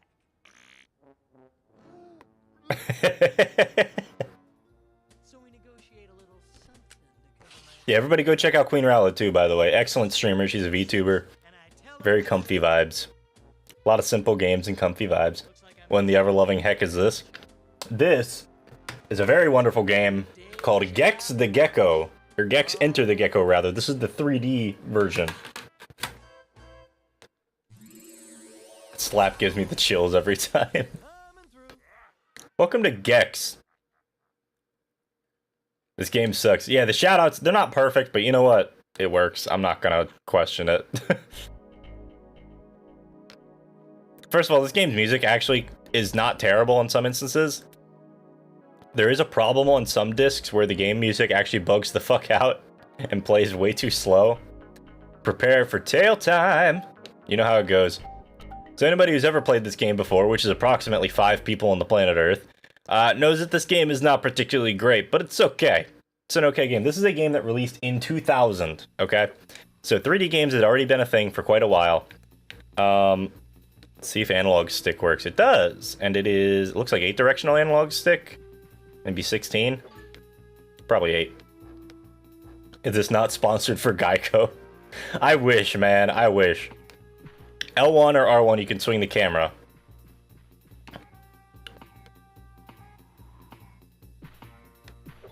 Okay. You can change cameras at any time by pressing start and pushing left and right on the directional buttons. There's also a delay on the pause menu, by the way. The pause menu doesn't come up for a little bit. This game can drink. This game can absolutely drink. So we're going in here. So we're out of tune, huh? That's appropriate, because it's actually Out of Touch Thursday. This game can vote and drink. You know what I would love to do? I really do need to get a soundboard set up so I can just hit buttons, so I can just start playing like Out of Touch out of nowhere. It already had too much to drink. It really did. It did, Baylor. So, let me explain how Gex the Gecko works, for the record. Like, I'm gonna try and explain what this character is. Because it's not easy. Gex the Gecko was a game for the PS1 and 3DO consoles.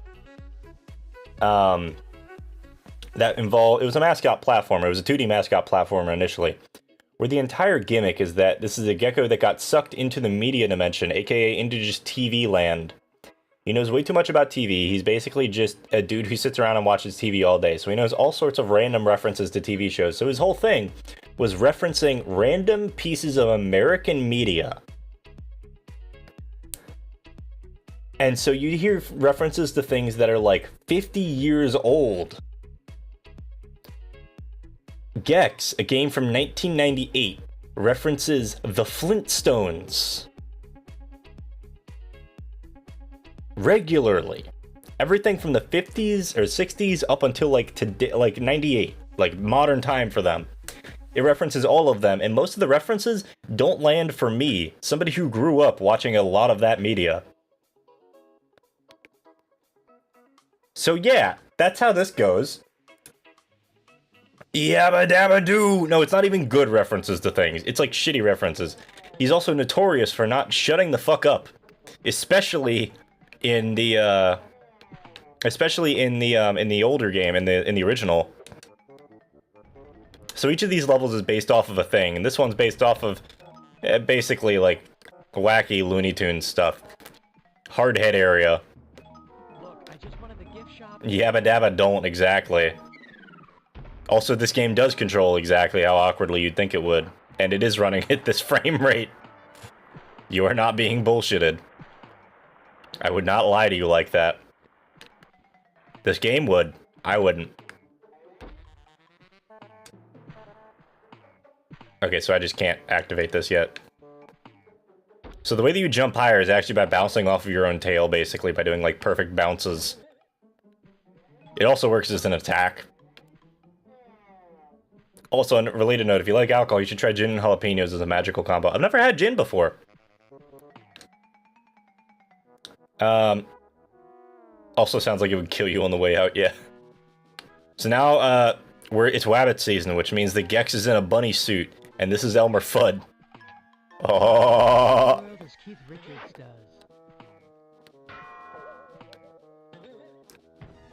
Yeah, like, these references don't even make sense. It's like, how to see the world as Keith Richards does. What the fuck does Keith Richards have to do with anything here? Why are we referencing him?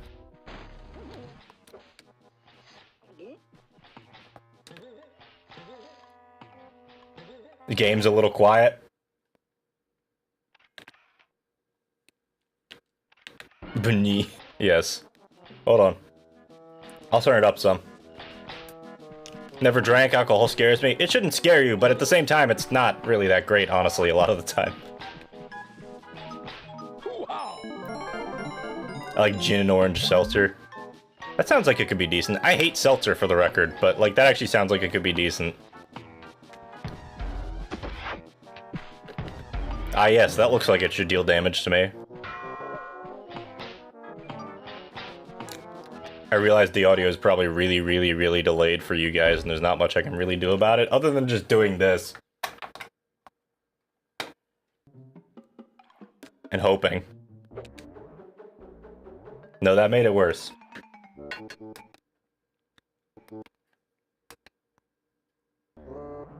I'm afraid I'd like it too much, so I just stay away from it. Understandable, man. Yeah, don't force yourself to. But yeah, the game audio is just gonna be delayed. I hope it just doesn't get too delayed. There are bees. I was gonna make a gin and tonic and grab the wrong thing. Oh no. What did you grab? Yeah, like, what the fuck is that? You just says, damn IRS out of nowhere. That's a reference to something, but I have no idea what. Also, I do have to apologize if you hear me, like, making weird, like, clicking noises. That's probably the Halls drop that's in my mouth. Lozenge, that's the word I was looking for. Lozenge. Pimp struttin'. Can I, hold on. Hold on.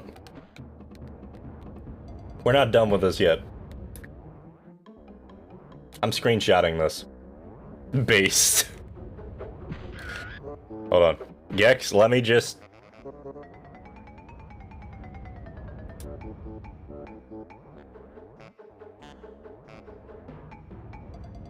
Hold on, let me get this right.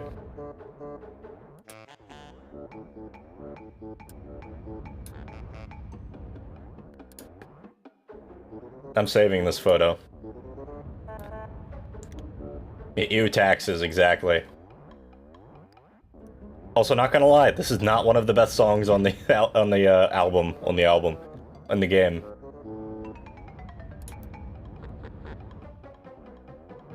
I don't enjoy Gex, he's too vulgar. What does he say that's vulgar? I'm confused.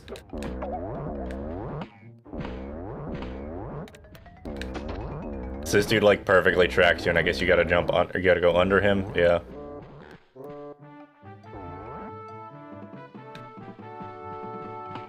Also, now the music changes.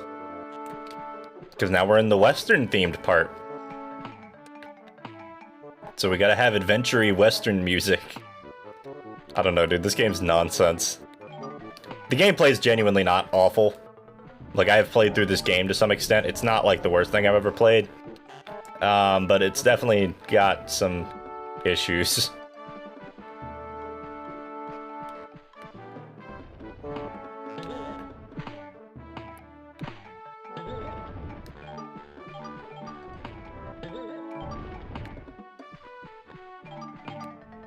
Also, the camera is frustrating sometimes in this game. They tried to do that sort of like automatic camera versus like a manual camera setup thing that we talked about a lot when we were playing Darksiders over on Twitch, and it just didn't work. Yeehaw. That is a yeehaw from me. I don't have a cowboy hat, otherwise I'd go put it on right now. Anyway. Plus having a sizable amount of Native American genes. Oh yeah, that's gonna mess with you alcohol-wise. No card. Game not saved. Don't care. Get me out of here. I can now move my mic without killing everyone's ears. Excellent, dude. Very happy for you. Yeah, for anybody who wants to get into like anything with a microphone, I highly recommend having a gas piston or gas spring stand instead of a regular spring stand, so you don't accidentally hit the springs and make a shit ton of noise, because that's what Smami was dealing with, and it's not great. While running, hold down L2 or R2 and press jump to perform. While running, hold down L2 or R2 and press jump in order to perform you do a karate kick, but with your tail. Not gonna lie, I'm gonna miss it. It was funny. It was funny. But hey, you know what else is funny? This is really loud now. This game doesn't know how to audio balance. Yeah, it was 4 years old. Sometimes stuff's just gotta go. You know what else is funny though? Echo. On things that it probably shouldn't be on.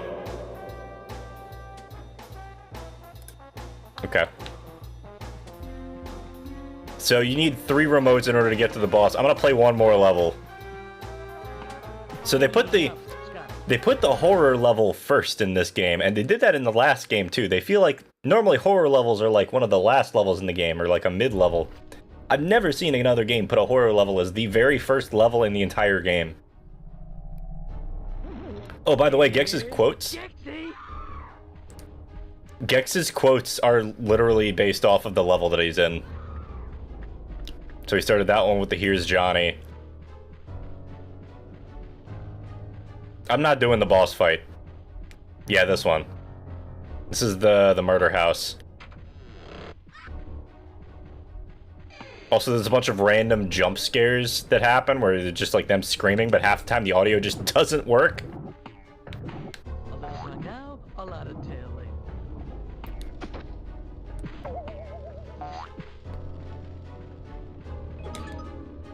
You can climb some walls. That is that's like the least specific way you could put that, but okay.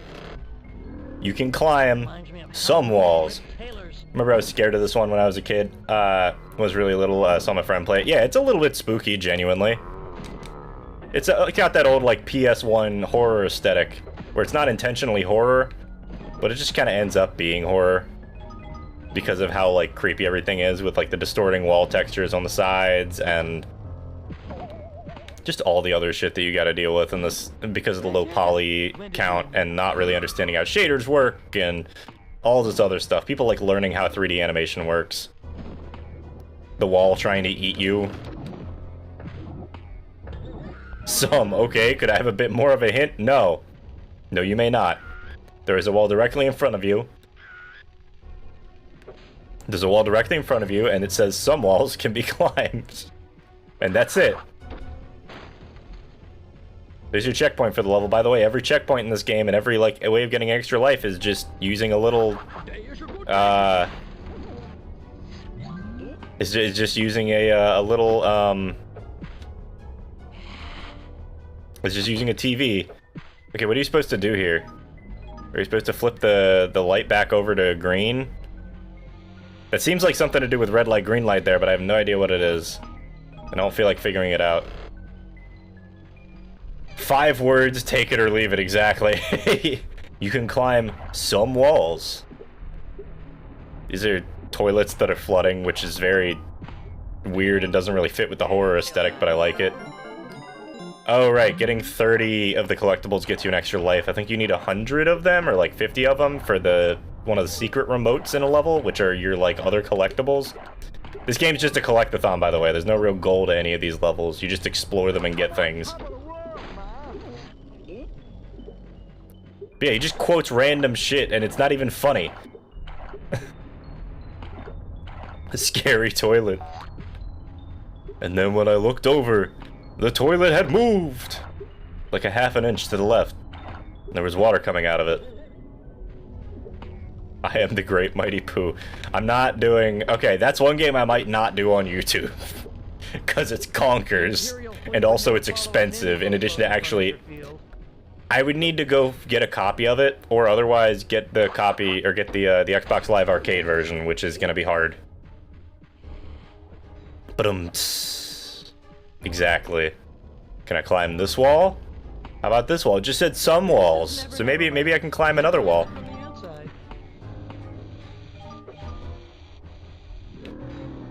These dudes shoot fire at you. There's the dudes on the walls. There's this dude who's supposed to kind of look like Jason Voorhees, I'm assuming, and does this.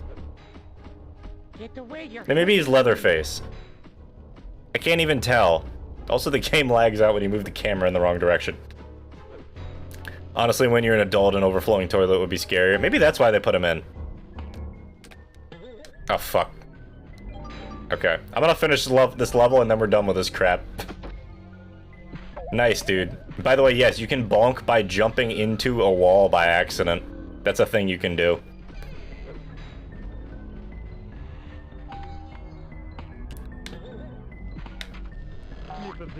There we go. He also says slip of the tongue a whole lot, and it's not even really a funny joke. Off. Man, some of these bots are okay, and then some of them are not okay at all. An overflowing toilet at your friend's is kind of scary. Yeah, when you overflow it and you don't know whether to tell him or to just leave it. Gex is a lot less talkative in this game, I forgot. Is it tail time? It's tail time. That's like Gex's supposed catchphrase. It's not good. This is a very uncool mascot. Be gone, bot!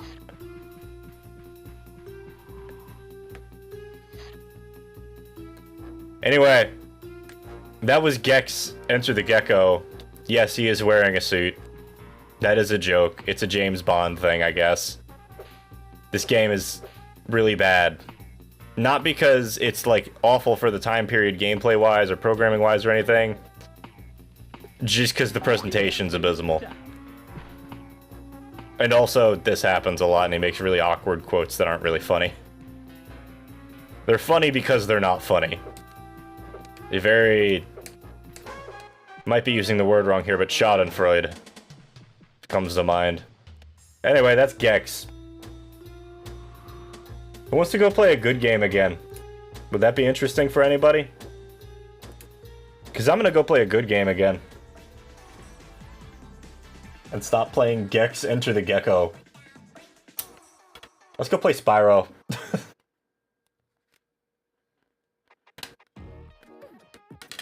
Oh, I love this song, man. The riff is so good. Ah, N64 fog. Yeah, exactly. Except there wasn't even fog. It just vanished. Alright. Let me change to fast disk speed. Also known as fast dick speed. For those of us in the Spyro community. You kind of liked it? It's not a bad game. I'm not gonna sit here and shit on it for no good reason. It's just funny. It's very much a product of its time, I suppose. Like a malignant tumor. Oof. Also, I realize the chat isn't working and I have no idea why. So let's just refresh that, I guess. Refresh cache? Maybe. Whatever, it's not that big of a deal. We're back in Spyro already, I don't mind. Things can bug out, I don't really care, man. I got a video game and I got a webcam with a border on it, that's all I really need. Alright. Let me put myself back here. Over in the corner where I'm supposed to be. Like a good lad. Oh man, I really want the audio delay to go away.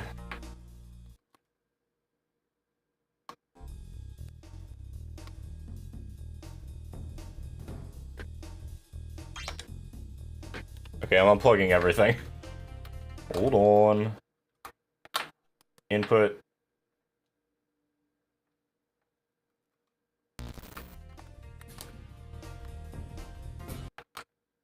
Sorry about the audio issues, everybody. I'm sure that was loud as shit. Hey look, we're in black and white now. Just kidding. Maybe kidding. That's a little better. Did I plug things in the... I did plug things in the wrong way. Eels and escalators. But yeah, if y'all ever want shitty games to play, just like let me know. I'm more than happy to play shitty games on the channel again, because I miss doing that a little bit. It's still delayed. That did absolutely nothing. It's on the capture card end or the splitter end. I don't know which. Probably the capture card end, which sucks really bad. I can refresh the capture card. I guess.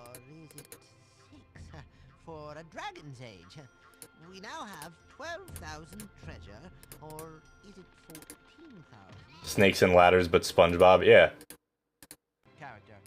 Now I understand he's found a magic spell to Actually, I don't know. What do you think? Do you guys want to see me try and do a run, or should I actually practice the middle of the run instead? Because I can do both of those things. There's a couple things I should probably practice before I even think about doing a run. Audio's still delayed. I don't know, man. Lawnmower Man for SNES is really meh. It's very meh. It's a very okay game. Oh, wow. I almost never get that. Also, the audio isn't playing, which is kind of funny.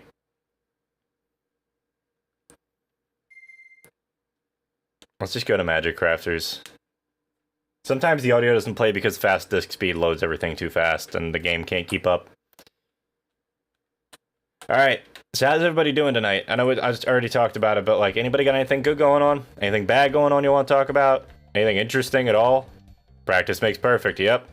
You know how it goes. The flying segments really scared me as a kid. Oh, for Lawnmower Man? Yeah. Or even in this game, also understandable. This is so delayed.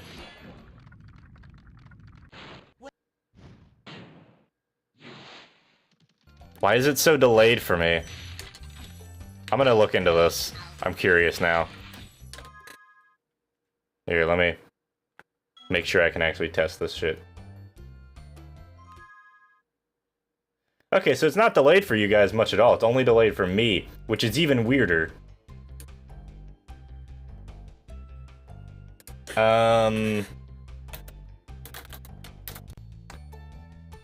That's really weird.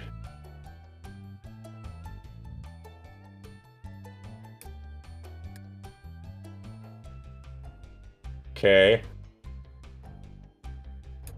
So that's that. Wonder why that's so delayed. Gotta go right now, but have a good stream, guys. Alright, Baylor, take it easy. Trade school's going well so far. I'm ahead of my work. Very nice, dude. Always good to hear. Why is it so... No, I know why it's delayed. I actually don't care. It's not that bad. It's bad for me, but I don't really care. If I really need to listen to it, I'm just gonna turn on the TV and we're gonna listen through the TV. I don't. It's something weird with the way that I have my audio set up right now. Really, that dude never actually manages to do that in time. Ordering my VR set soon. I'm working on setting out for a 3DS capture card, or a 3DS for a capture card. You can, who are you sending it out to? Do you have a person set up yet? Because, I forget if I sent you Delfino Customs. They're the one that everybody I talk to recommends. So there's some food for thought, I suppose.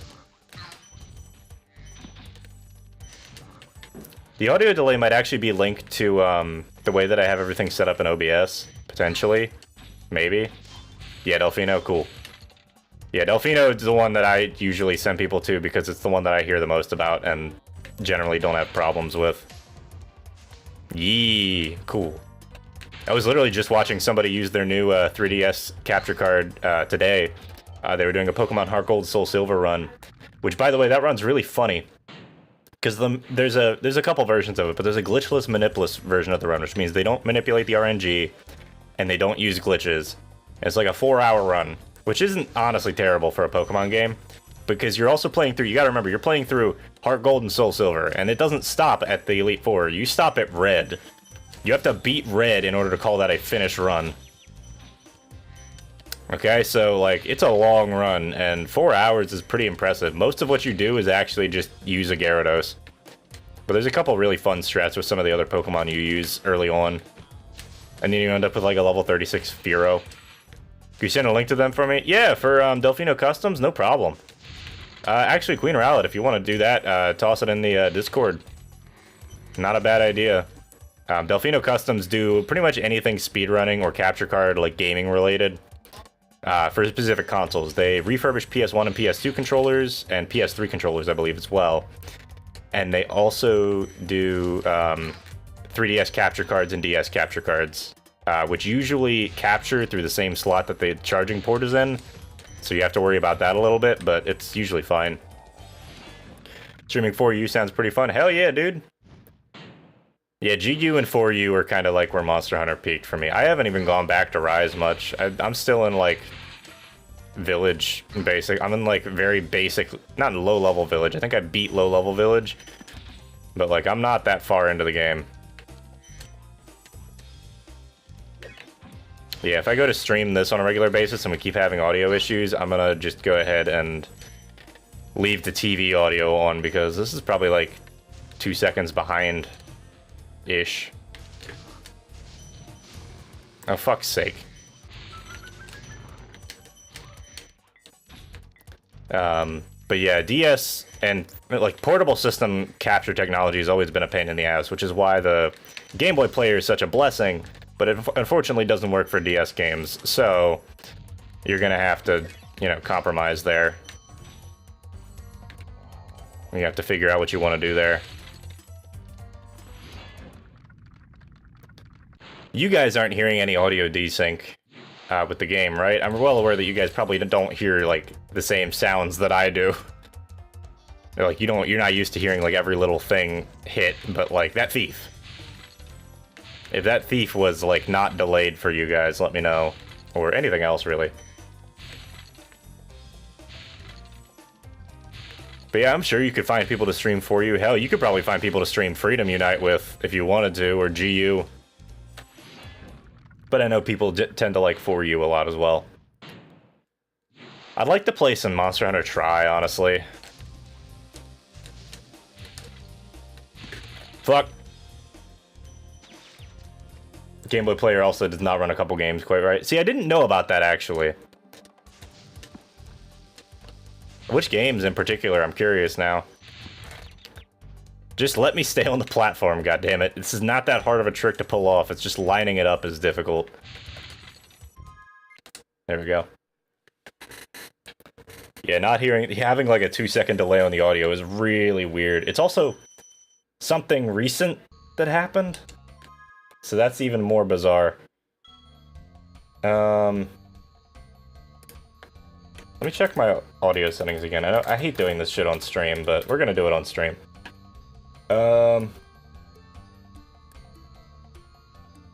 So that's the input.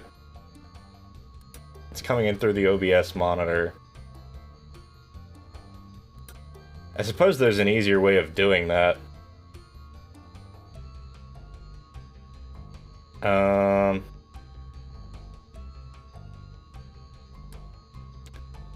It's only a few. One of the Metal Slugs has issues, a few issues where you can fall through the floor. Aren't the Metal Slug games for that, like, really heavily optimized too to be able to run well? Hold on a sec.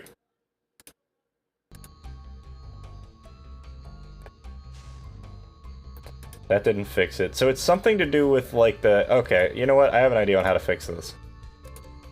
It might not work, but we're gonna try it. Ah, hey, it's back! There's no fucking hiccups with it now, yay! Alright, let's just keep rolling. There's always some technical issues, by the way. You're literally trying to force a computer to read data from another computer that's trying to read data from a years-old video game console. The PS2 came out in 2001, remember that. So, like, and we're trying to play a game that was released in 1998. So that should tell you how bad this can get sometimes. Alright, wizard flame charge? No, I didn't even hit the fucker. The wizard flame charges are like one of the things that just kills me in a run, because I'm either hitting the flame charges and then bonking, or not hitting the wizard at all. There's no in between. I never get the actual don't bonk into the wizard and get the flame charge. But you can just charge them. I didn't even know that. So I mean, I've been sitting here playing a lot of games. So you guys have seen me speedrunning this for a little while now. That was a blind jump, by the way. I didn't know if that was gonna work. But you guys have been sitting here, you've seen me playing this a couple times. I said I wanted to get to a sub 2 in this game, sub 2 hour run in this game, now that I'm feeling a bit more up to playing it. So with that, comes a little bit more of an added challenge of I've actually got to do everything in one run right. Which is why we're practicing right now.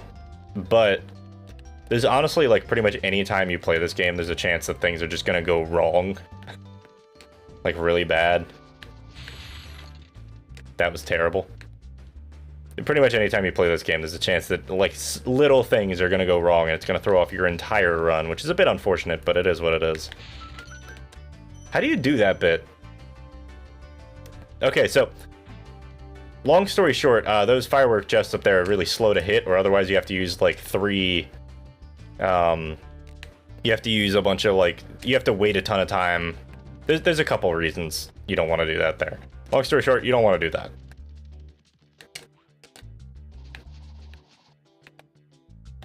There we go.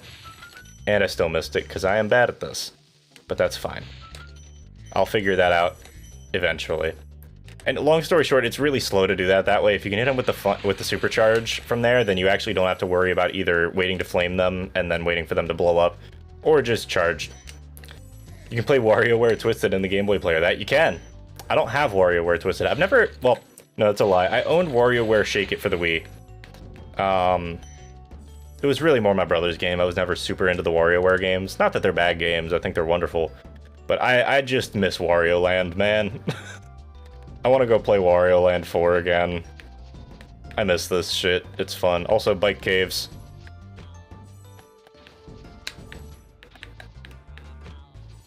I miss the gems on top. Oh, okay, that's the worst spot for that to happen.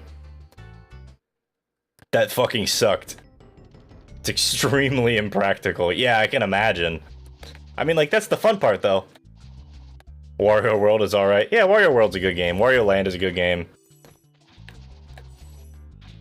So we're gonna just do half bike caves. Yeah, Wario World was an alright game. I liked it. It's got some good music. It's got some fun ideas. We're gonna do half bike caves and then just go for the Fairy Kiss here. I think in Japanese this game is called Fairy Kiss, or this level is called Fairy Kiss, now that I remember. I think. Don't quote me on that one. I missed the flame charge. I don't think you can flame charge them because they're probably too wide.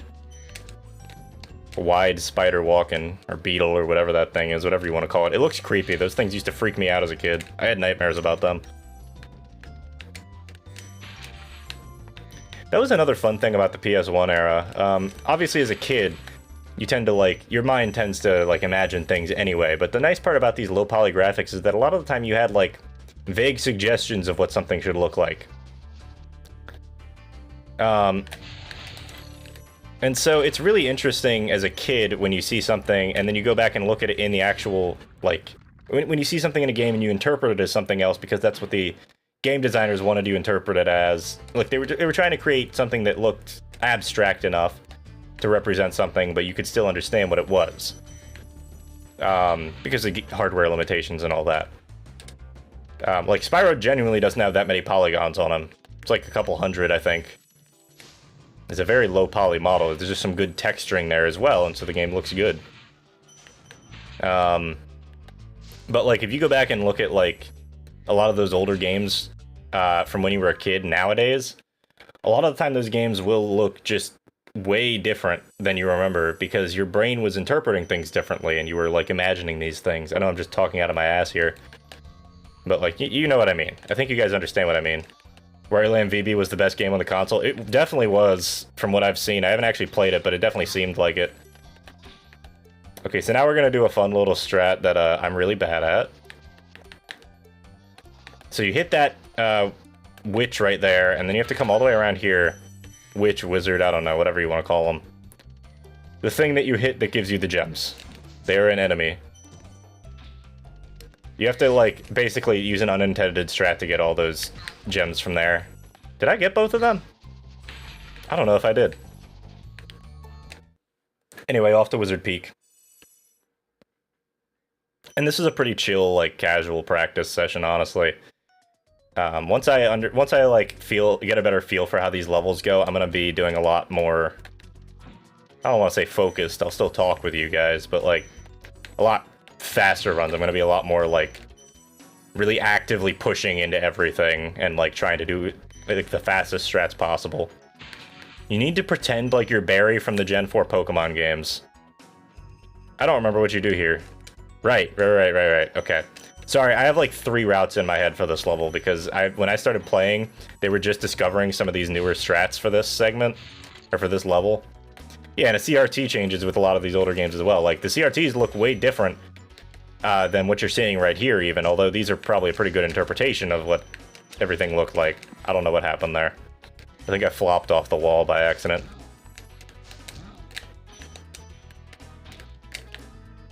But yeah, like, that's the thing. Like, you're talking about 20 to 30-year-old video games on 20 to 30-year-old video game consoles that are designed to work on a CRT TV, and suddenly we're shoving them onto an LCD TV at way higher resolutions than they're intended to be played at. Of course things are going to look different. That being said, sometimes what you really do need to do is just go get an old CRT. If I had the space, I would probably do it. But I don't. So, c'est la vie. No, we're doing the alternate setup for that. I'm not wasting time with this bit because I can't get the height that I need off of that. Excuse me. Let's just do the alt setup. And down you go. That was atrocious. Try it again. Nope, not quite. Barry got the pull on. My dad works at Nintendo. Yeah, exactly. He really did. We all knew that one kid when we were younger. I was very gullible when I was younger and got fooled by a kid who would say that a lot. How they were working on like Pokemon VR and like, you know, holographic stuff that you can mess with in the next couple years. Mind you, this was like 2008. So it really wasn't there yet. The tech just wasn't there. But I think we all had one of those kids in our lives who would just try and like pull the wool over kids' eyes so that they could be the center of attention for a little bit. Or just because they felt like tricking people. Honestly, I don't blame them. Sometimes tricking people's fun. But it's usually not the right thing to do. Or at the very least, when you do it, you need to be like, own up to it. Don't just be a dick.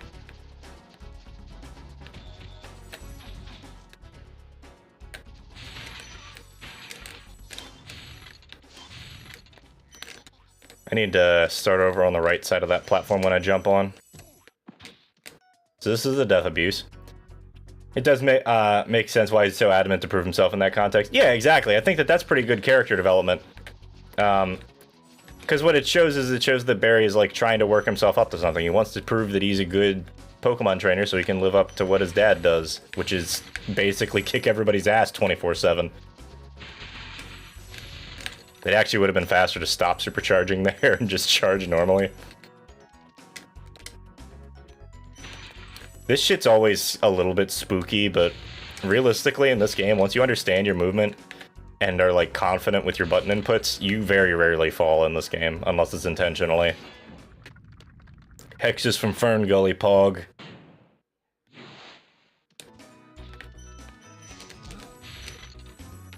Whoa, I almost did a back hop there. That's actually kind of hard. His father has some real testicular fortitude to be using a freaking Regigigas. Yeah, this man walks in with a Regigigas and slaps your girlfriend's ass. What do you do? And the answer is you tell his wife. Because I'm pretty sure she'd kick the Regigigas' ass. But regardless. That's the thing. I don't think I've ever seen... I've only seen, like, very generic mother, like... more demure motherly figures in Pokemon games. I want a mom who is just nothing but a badass. I guess the Gen 4 Pokemon mom is kind of like that. Because she did, like, contests and stuff. But that's what I want to see. I want to see, like, a mother who's just, like, very aggressive, like, aggressively kind, but, like, very aggressive. Like, regardless, still aggressive. Alright. We're gonna do Boulder Skip, and I'm gonna fuck it up like I usually do. I think that got it. To explain Boulder Skip would take longer than this next level is going to take. So I'm not gonna bother with it tonight. If you really want to know, let me know.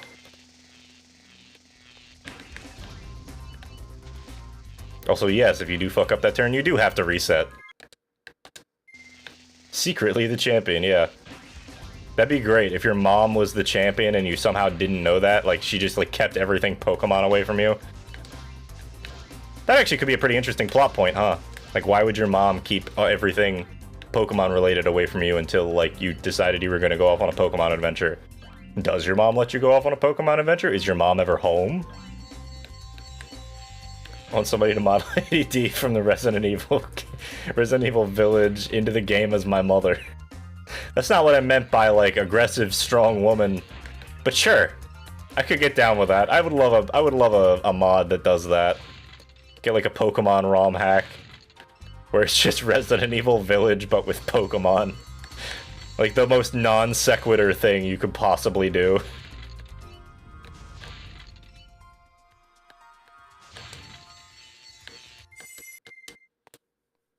In case you couldn't tell what happened there, the same frame that I hit the portal, it was the same frame that I went through the portal, I hit the edge of the portal, and that canceled the animation for finishing up everything. I also forgot to grab these. Technically, you can do that during Boulder Skip, but it's a lot more risky. Hi.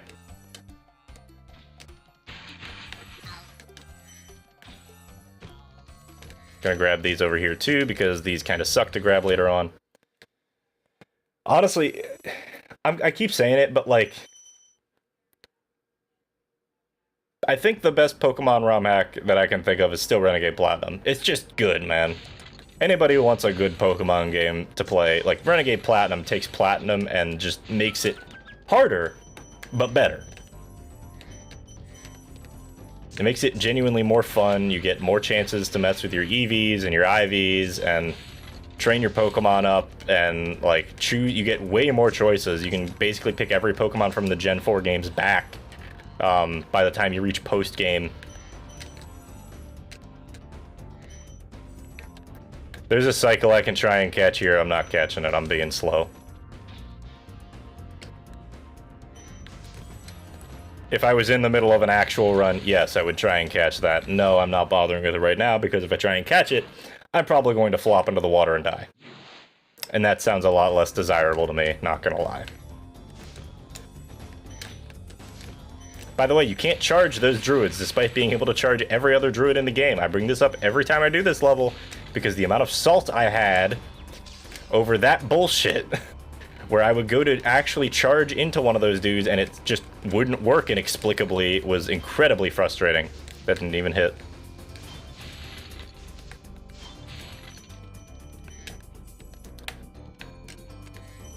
Alright. Yeah, the gems for this dude go flying all over the arena, so it's best to try and roll into where his position is. Hello? It's best to try and roll into where he is when you go to do this level. And you kill him, because otherwise the gems just go flying all over the arena. It's genuinely frustrating. Or is it genuinely frustrating? I would say I'd see myself out, but I can't. I'm the streamer. I gotta stay here. You guys can leave, though. No, I'm kidding. Don't leave me.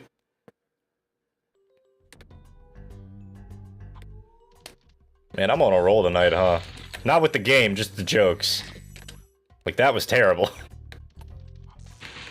Whenever Sparks is eating a butterfly to gain health, or if he's not there, he can't collect dragon. He can't collect gems for you, which is very bad in most contexts. Boo! Get off the stage! Look, I can sit here and make terrible jokes all night, and you guys can sit here and watch me. I like the joke. Good. I'm glad someone did. Vote kick Dralna.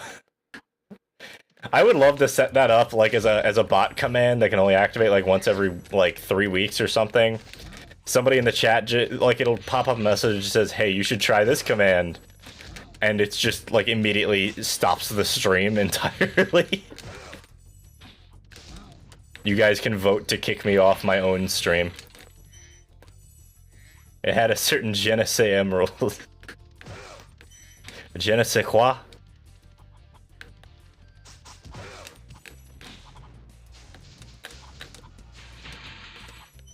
That's another thing that's kind of important in some of these levels when you have a bunch of fan chests near each other.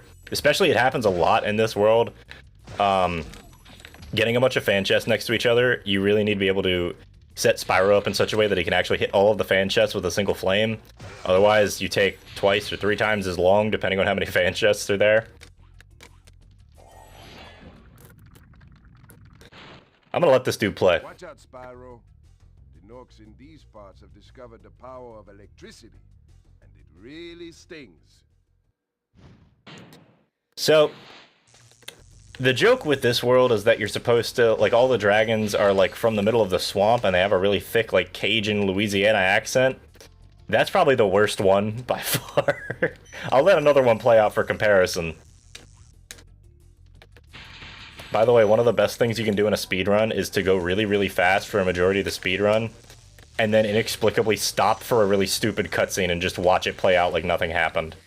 And just, like, ignore the fact that you're losing, like, 30 or 45 seconds of this cutscene.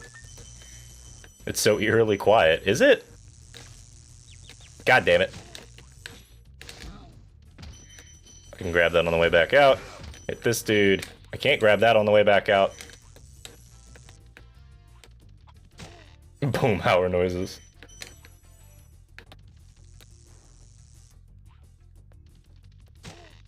Yeah, it is weird when I actually stop talking on stream, isn't it?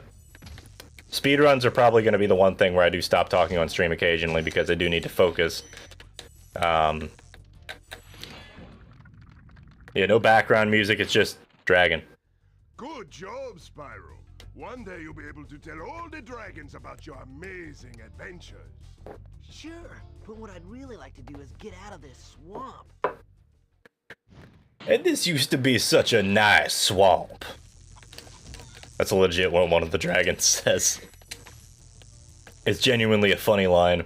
But yeah, apparently they couldn't handle playing back both the audio for the voiceover for the dragons and the audio for the game, because I guess it's 2 separate sections on the CD where those are stored, because they're just streaming the audio, they're not saving it in anything.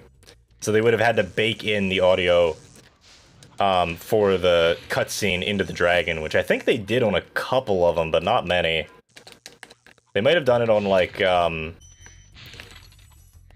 actually, you know what? They may actually have done that, and I just can't you can't hear it because I'm using fast disk speed.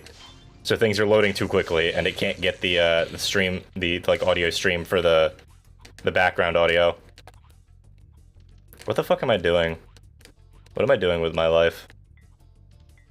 That's a good question, honestly. I really need to sign up for my engineering training exam. That's like the next big step for me, I think, professionally.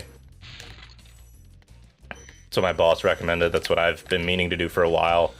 All my friends say it's relatively easy and I shouldn't have any trouble with it, but I also haven't done anything with my engineering stuff in, well, a while. I am missing 2 gems. If I had to guess, it's somewhere back in this clusterfuck, but I might be wrong. Hell, it might be one of the gems up on the platforms, which would suck. No, that just didn't grab. What is existence? What is love? Lady, don't hurt me. Man, I cannot sing well right now. I'm afraid if I try and sing right, if I try and sing like with my full range, I'm gonna like make myself gag because I have some phlegm in my throat. Postnasal drip's not fun, by the way, guys. If you've ever had it, if you don't know what that is, it's when your sinuses drain into the back of your throat instead of out of your nose, and I have a very bad tendency to get it a lot whenever I'm sick. This is Cletus. Spyro, it's great to see you, but I've got to go. I think that's the only dragon that actually says that. I think that might be a unique one because pretty much every other dragon is gonna say thank you for releasing me. Which, you know, you can take that out of context if you want, but regardless.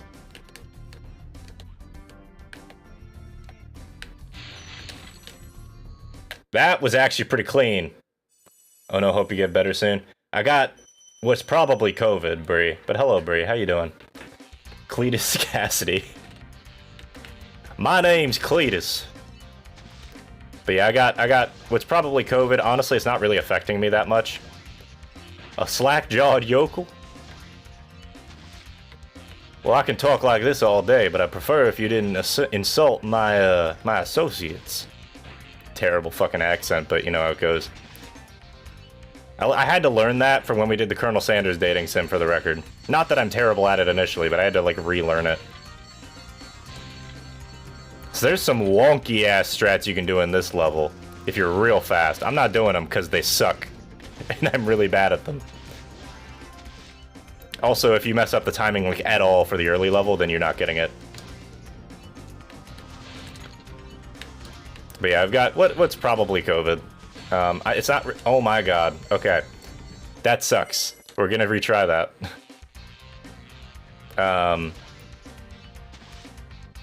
Yeah, you can't fall in the water at all on these levels. As soon as you hit the water, you instantly fail.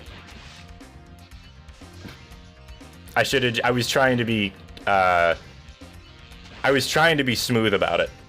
Excuse me, and avoid the cutscene at the end, but that just cost me like a minute. Probably over a minute. But, hey, some of us do try to hide our accents. I know, you don't always succeed, but you try. People got, like, it's sad, because I actually like the southern accent. I know people, like, think of it as a joke nowadays, and it's, like, something to be ashamed of. It's not. Like, sure, it gets used in some jokes, and it's supposed to be, like, you know, it represents somebody who's, like, supposedly stupid. That's not the point. Like, you just have, like, southern accents are nice, okay? It's a shame that people are trying to hide them. I'm gonna head out, hope the rest of the stream goes well. Yeah, I'll take care of myself and hydrate, and I'll be good. I'll be good. I got one more day of work this week, and I don't have anything planned this weekend because I got sick, so, we're here. We're here. I'm gonna be streaming tomorrow, and I'm gonna take the weekend probably off, maybe do some other stuff, I don't know.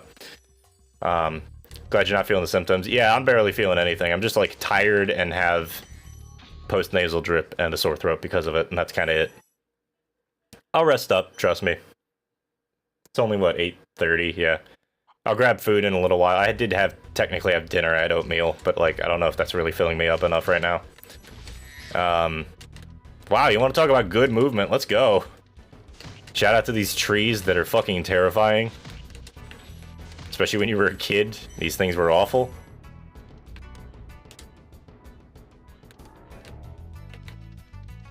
But yeah, I'm feeling good for the moment. Okay, at least, you know. A little bit later at night, it's probably gonna get worse, because that's how pretty much everything goes for me. Everything gets worse at night. Mental health, physical health. But I usually have a lot more fun at night anyway, so it doesn't really hurt me too bad. I should have grabbed those other greens, but that's fine.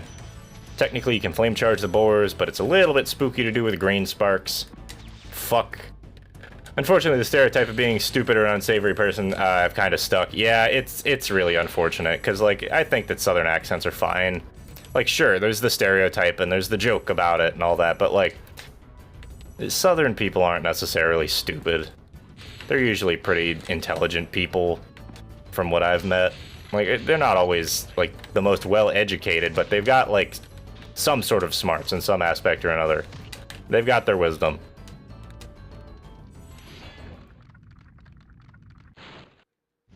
Now, don't get me wrong, there's reasons why stereotypes exist, and I'm sure that those people definitely exist, and I've met a couple of them. Not having sparks here is gonna be fucking terrible. I'm fine with dying there because it means I get full sparks again.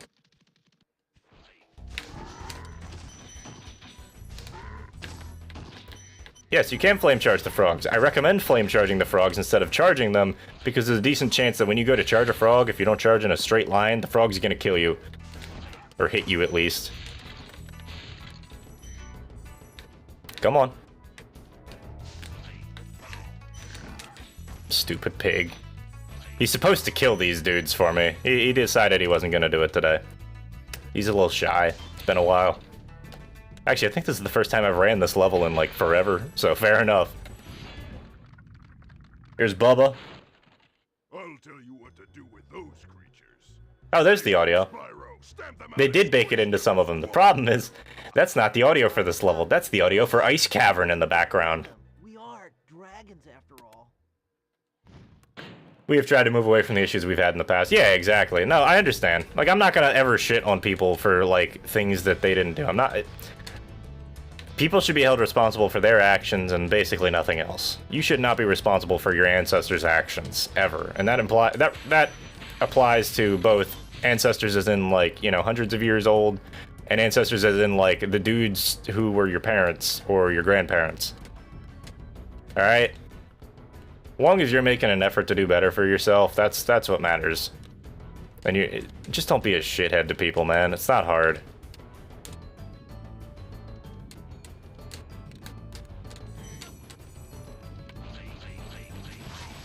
Same goes to everybody, man. Like, this channel doesn't have, like, a message per se. It's just me, like, playing video games. Be nice to people, man. That's all I gotta say. If you want, like, a message from this content, be nice to people. Don't be a dick. Enjoy people's presence. Have fun. I'm definitely gonna need another life. You motherfucker. Now tell me that's not terrifying for the record. Fuck you, dude. That, by the way, that's like one of the longest animations in the game for getting hit.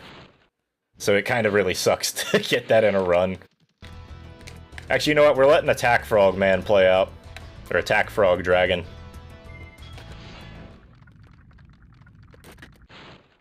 Be on the lookout for attack frogs. They are cold-blooded killers. Attack frogs? And this used to be such a nice swamp. And this used to be such a nice swamp. I love that. That delivery is so perfect.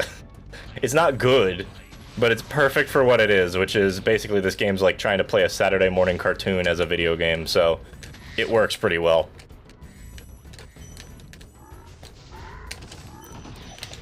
Fucker! I was a little too close there.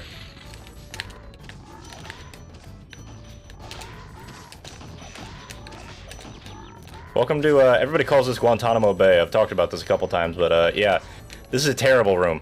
This room is literally just hell. If you fuck up at all, you're probably taking at least 1 point of damage on sparks.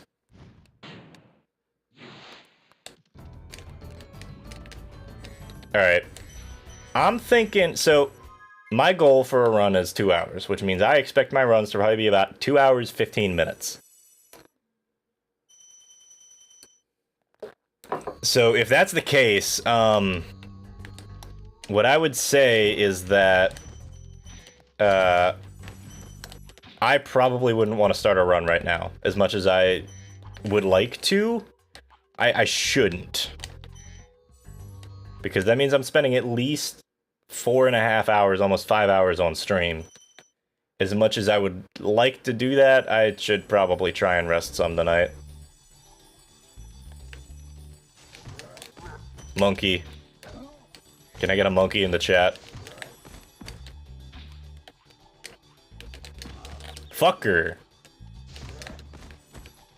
Well, this sucks now.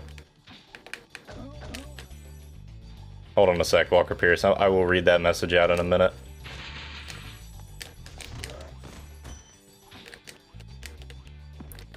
Mankey. You're reminding me of the Pokemon episode. There's a YouTube poop that somebody made out of a Pokemon episode where he finds a Mankey, and it's just repeatedly him just saying Mankey. Oh no, don't use that one, Walker Pierce. That is a monkey.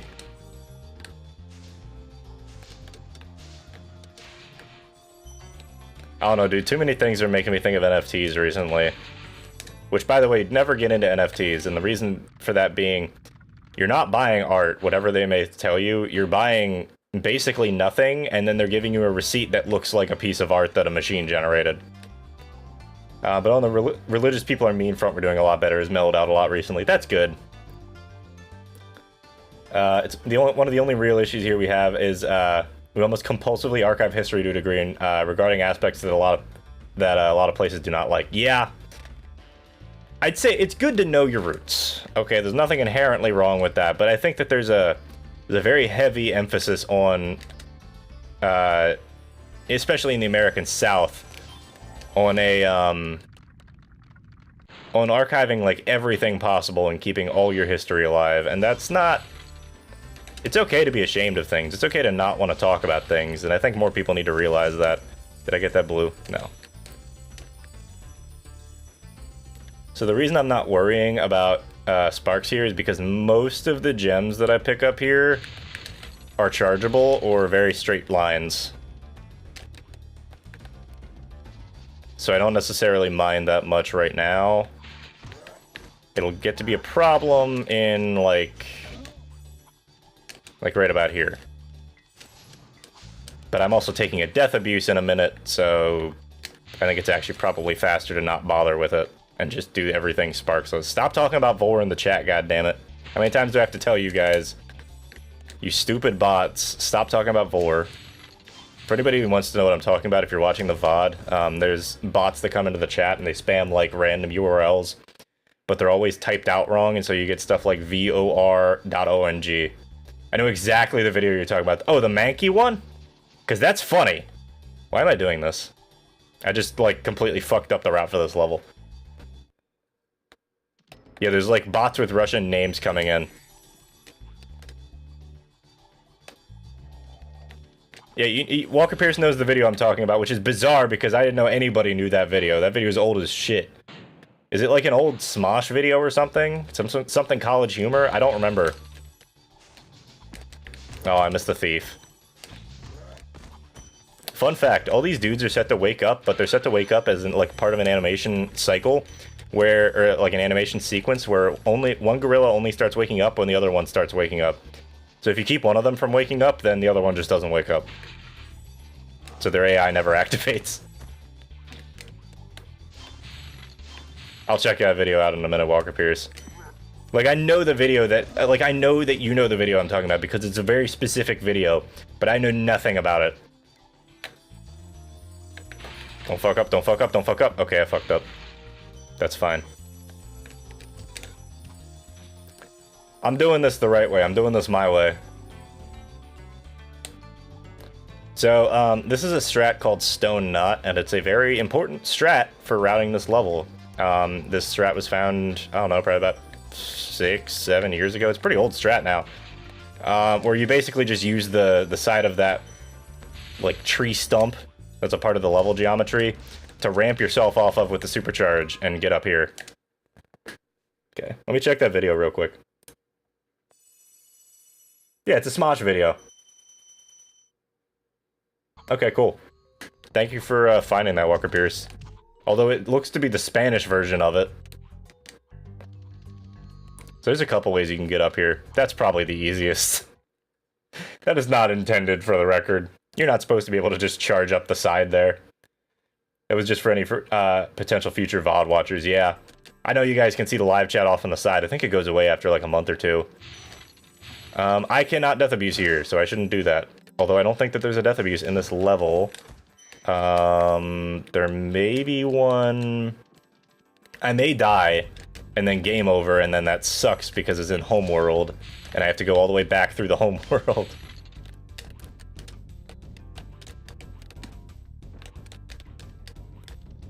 Yeah, oops. I think you definitely picked the Spanish one for that, but that's fine. Like, we don't need... You get the idea. It's still got the... I think it's the English video with Spanish subtitles. Is probably what it is, because I doubt that they dubbed... Like, I doubt that an old Smosh video has randomly gotten a Spanish dub.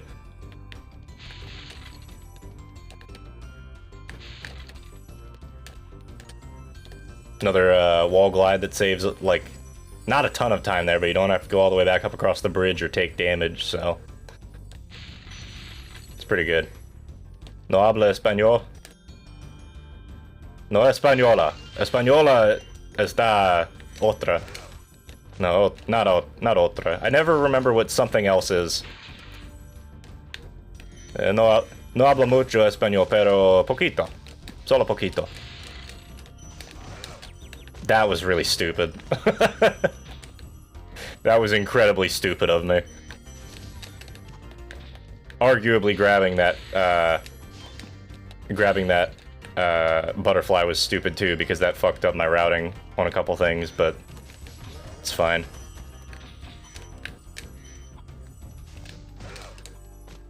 That's all I really know in Spanish. Yeah, that's all you really need. You just need to know how to say, yo no hablo español. Or just no habla español, either works. Normally you would say no habla español. No habla española is not exactly what you want to say. That doesn't say I don't speak Spanish. That says he or she doesn't speak the I'm pretty sure Española. No, that's Hispaniola. What the fuck is Española? I think it's a word. But yeah, it's no hablo español. Hablo is like... So like a lot of Latin-based languages don't do things like how English does. Like instead of saying I, you, he, she, they use the endings of the verbs to denote what the... They use the endings of the verbs to denote what the object is that they're talking about, or the subject rather, not the object. And so if you say yo no hablo, you're actually just saying I don't speak. What you want to say is no hablo, which is just, you know, I don't speak. It's slightly redundant. Not like anybody's gonna like give you shit for not saying it right in Spanish. What the fuck was that? This is terrible, by the way. Normally this is done in like 5 seconds, or 10 seconds, rather. But it's fine. Yeah, it's like German. German has possessive cases, yes. Yeah. And so, like, Latin languages have a lot of, they tend to have a lot of cases, effectively. It gets a little bit more complicated than that, usually, but, like, yeah, you would say it's, no hablo, no hablas, which is you, and then, no habla, for the third person. And then it goes hablamos is we. I don't know the second person plural because it doesn't get used in conversation much for me, because most of what I speak is, most of what I used to speak is like broken Spanish from like for like restaurant staff, so like they can understand what I can say, then we're good. Even if it's not perfect. I also learned a lot of cussing. That's the other thing you learn working blue-collar jobs with Hispanics. Because a lot of Hispanics just, like, cuss a lot anyway. Not that there's anything inherently wrong with that, it's just, like, how they speak. But you learn a lot. You learn a lot of cussing in Spanish when you work in a blue-collar job. Like half of what they say is probably cussing most of the time because they know that nobody understands them in this country is the other thing. So they know they don't have to necessarily be super polite about everything. Most of them are pretty chill dudes though. Ooh. I'm still missing like random gems from all over the place. That's weird. Okay, those three make sense. I almost always forget these. And then there's one I saw on the other side of the pit with the pig that I somehow missed. Alright, well, I'll tell you what. Let me practice the last section of the run here. I'm going to probably do 99 lives cheat. Speaking of second person video game perspective, you mean you're the one getting shot? Because we've talked about this before. It's really hard, like, as a kid to imagine what second person is. But once you, like, really get it, it just comes down to you are the person who is being acted upon. You are the object of the interaction. You're the direct object. And so, like, if you're playing a video game, it's an interesting concept. The idea of, like, having somebody play a video game. You know what I'm actually going to do? I'm going to just die here. We're going to start that over with 4 lives, because that's about what you would have at this point. Maybe 3. But yeah, second-person video game perspective would be really funny, because you'd be controlling a character that's not from your perspective. You'd be controlling a character from somebody else's perspective, and not like a third-person camera, like another actor in whatever you're doing. It's been done at least once. I don't know what game you're talking about, actually. Do you have a specific game to link? It's a game about mind transference. I mean, like, okay. I started thinking about Dishonored for a second. I don't know. I'm not familiar with the game you're talking about, though, Walker Pierce. But I started talking about Dishonored because there's the mind control thing in that, but that's not really second person, even with the mind control.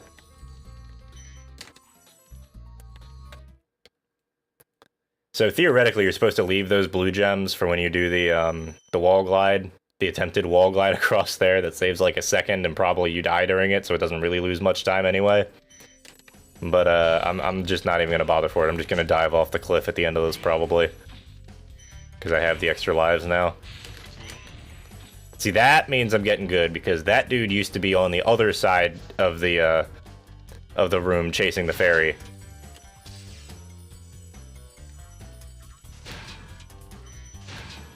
I thought I didn't hit the circle button there. But yeah, I'm curious about what the name of that game is, Walker Pierce, if you can grab it. And I missed the fucking wizard again. There is a strat you can use the wizard for here, and it's very effective, but it's also very hard, and wow, I remember when that strat had just been discovered. Saboom was testing it out back when he was grinding for world record attempts and stuff, and so he just took a day off and started labbing out how to get that wizard proxy to work, and he actually got the wizard proxy high enough that the game just outright broke. Which is something that's kind of hard to do for this game. It's kind of hard to get this game to actually, like, crash. But he managed it. It was quite impressive. Like, the game straight up crashed. It was funny. Are you kidding me? That's like the 5th time I've done that while practicing this. I need to be slower. That sounds counterintuitive, but I need to pay attention to more of what I'm doing.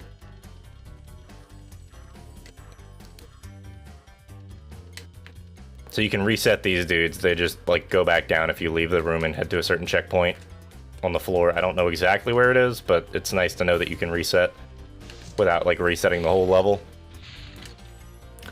So you're a cop chasing someone in front of you. The car you're in is AI controlled, and you are controlling the car in front of you instead. Very convoluted. Yeah, that sounds not like a good game concept. That sounds like a pretty bad game concept. Interesting idea for a mechanic in a game, but, like, you have to have a pretty good reason for that. Driver San Francisco. Oh! That's Driver San Francisco? I didn't even know that. That's a game that I want to play, but also it's damn near impossible to find a copy of. I need to go get a physical copy of that game, because that's the only way you're getting it anymore. For the record, anybody who doesn't know, Driver San Francisco is a game that was taken off of the Ubisoft store Likely due to licensing reasons and them not wanting to renew licensing for selling a digital copy of the game. But it can be kind of difficult to get a hold of nowadays. So that's kind of surprising. No, you're right. I do remember that about Driver San Francisco now. There were some segments where you could do that. Interesting concept. Like I said, I don't think it's necessarily the most thought out thing, but it's a cool idea. Second person games are probably never going to catch on in the same way, but I like the idea of like you being the AI and getting to see the AI's pathing and then like actually getting to like move your character, but you've still got to control them while looking from the second person perspective. Like playing a guard in a stealth game and you don't know where your character is, but you've got like a vague sense of where they are and you just got to figure it out from there. Could be very frustrating, obviously, but could also be very fun. I missed a gem. That's fine. Go back and get it. Why did I bother going all the way over there? I can literally grab him on the way out. Like, the grenades are not that effective. I'll take that. But yeah, Driver San Francisco is a game that's very difficult to get a hold of right now, and will probably be difficult to get a hold of for the foreseeable future.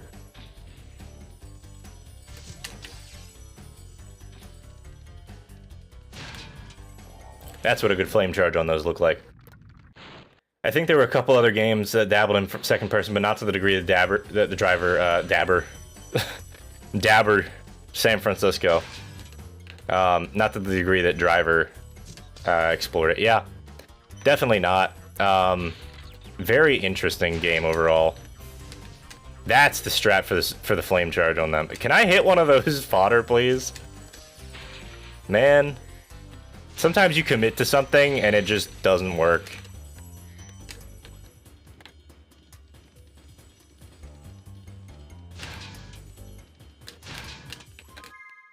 I am missing 10 gems. That's not good. Well, there's 5. Where the hell's the other 5? Because I figured I missed that one.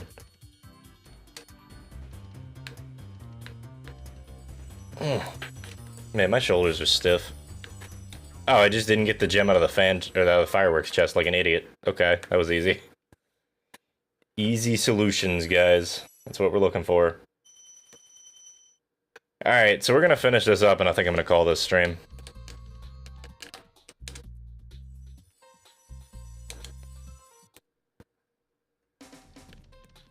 That wall glide basically never works. I don't meet that many people who actually get that wall glide, let alone understand how it works. It's hard, man. It's a hard wall glide to even practice because there's so little room for failure. And you're also wasting lives doing it, and there's, like, the nearest dragon is not super close to it. It's been a good stream, yeah. I mean, like, we've still probably got, like, over 20 minutes left in this crap, so don't worry too much yet. It was a good stream, though. It was a nice, productive... productive? I don't know. Productive might not be the right word there, but it was a nice stream. I enjoyed it, that's what matters. As long as you guys enjoyed it and I enjoyed it, that's all that really matters. Might grind some Gray and Blue Fantasy tonight and just sit in bed on my phone doing that. Leave on some documentaries. Which, by the way, I'm not sponsored by them, but Curiosity stream kind of slaps. That's like, what, 14 bucks for a year? And you get access to pretty much just a ton of documentaries, man. Some old, like, David Attenborough, well, not even the old David Attenborough stuff, some of the newer David Attenborough stuff. Like nature documentaries, documentaries on tech, documentaries on any number of things you can think of. Really cool. It's just nice to leave on. It was nice when I was sitting there dealing with, well, not to get too personal, but there was a point where I was very stressed out and dealing with panic attacks pretty consistently. What was that flop? There's a point where I was stressed out, like last month. A bunch of stuff started happening and I was dealing with basically non-stop panic attacks for about a week-ish. And it was very nice to be able to leave those on and just have some white noise at like 2 a.m. where I didn't have to keep going over and like changing the YouTube video because I didn't like the content. You know, just nice hour-long, 2-hour-long things.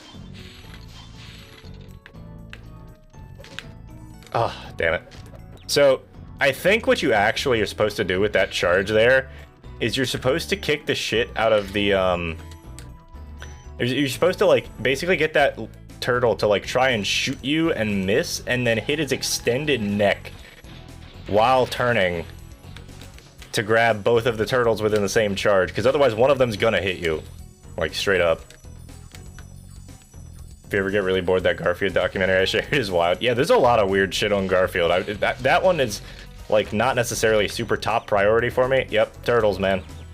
They just get you. I literally didn't have time to react. Like, these turtles are the most ridiculously strong enemies in the game. They are scary. Although the dogs are kind of funny because they just sort of clip out underneath you. But yeah, I would just, like, sit there. I have a shit ton of stuff in my YouTube watch later, by the way. So, like, I just started using that at some point, and it's just been very interesting. Yep, chomp. No, those turtle things are terrible, man. They are, like, one of the worst enemies in the game by far, in terms of difficulty.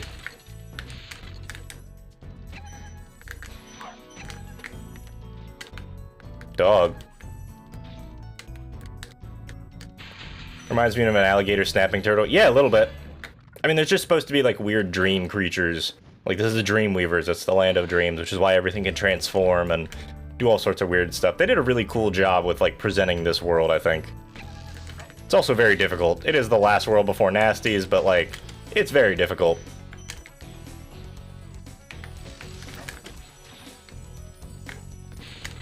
I somehow missed that. Great.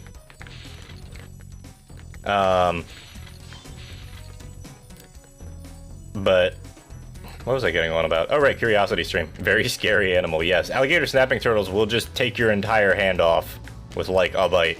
They can do that. They have the punching force, or the biting force for that.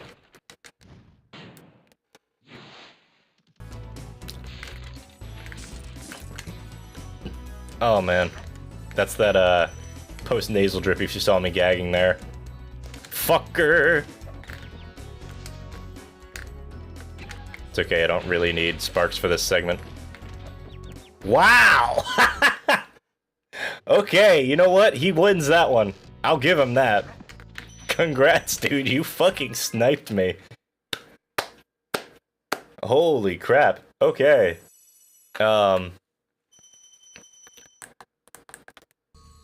So, I lost my train of thought. Right, we were talking about Curiosity Stream. Dude, everything's out to get me right now. Come on, man. Come on. Straighten up. Big turtle. Yeah, I'm just having a bad day right now. Yeah. I don't need sparks, Dad. Watch this. That.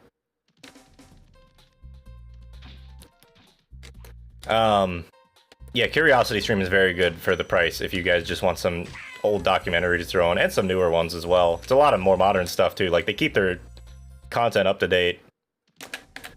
I just want to get up here without using the whirlwind, man. This should not be that hard. This setup is not that hard. I'm just stupid. Come on. There we go. Gotta use the coyote time. Anybody who doesn't know what coyote time is, basically in most platformers, they give you a little bit of leeway after you've left the platform to still try and make a jump. If you don't have that, then a lot of the time you'll have people falling off the platform by accident, and it just feels bad. Yeah, I don't need sparks. It turns out I need sparks when somebody shoots an arrow at me from halfway across the court. I love Blue Planet and Blue Planet 2. Yeah, Blue Planet, any of David Attenborough's, like, stuff. Obviously, David Attenborough is, like, well known as a good narrator for those shows and a lot of other nature documentaries. There's a couple of his up on Curiosity Stream. You also get access to Nebula, which is it's a platform for longer videos by content creators that can host them at higher quality. There's a couple dudes I'd like to watch on there, but I usually don't go on there a ton. It also is a good platform for, like, podcasts and stuff like that. Just longer form content that generally doesn't do well on YouTube. Donkey Kong Country makes it an actual mechanic. What? Coyote time? Yeah, it does. It actually, like, forces you to leverage it. In some spots, like Stop Go Station. In particular, I think that's one that I remember. Where you have to do it.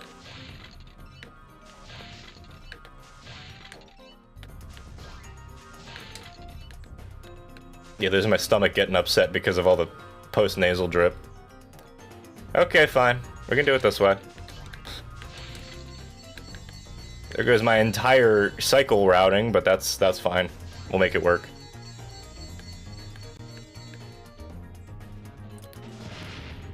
I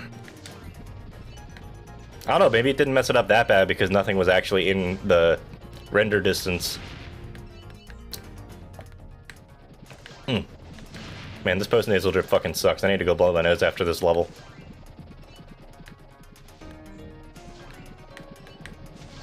Yeah, that didn't mess up the routing too bad. Good to know that's a consistent route. Have a great night, Drawn on Walker. I'm off to bed again. Hey, take care of yourself, Zero, okay? Lazy D, take care of yourself. Be kind to yourself. Make sure you get some food. I'm gonna be right back, though. I'm gonna go get another tissue. Been awake for 3 hours today, and that's enough. Yep. Go get yourself some rest if you got it, man. Take care of yourself.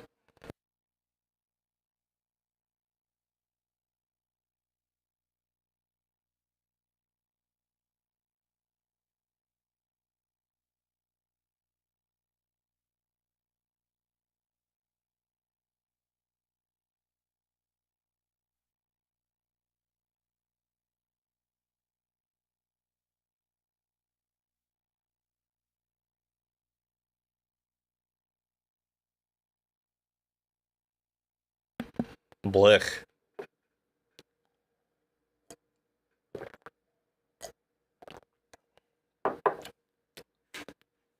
Yeah, it's still stuck in the back of my throat. It's not great. So I need to do a death abuse in the next level.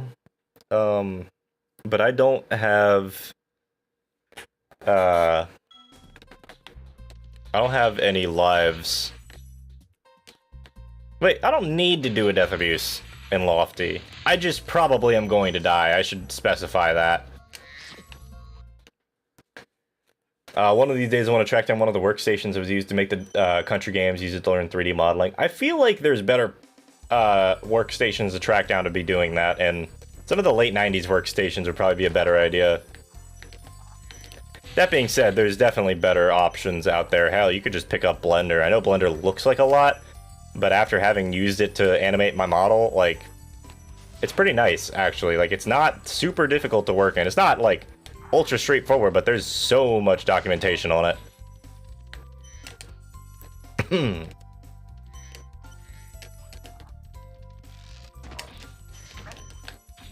Alright, let's actually try and rush this level. That was bad. It would have been really funny if I died there. I'm not even gonna lie. Like that. And then now a game over. Because I don't know how to actually stay alive in this game, apparently. Which is a problem.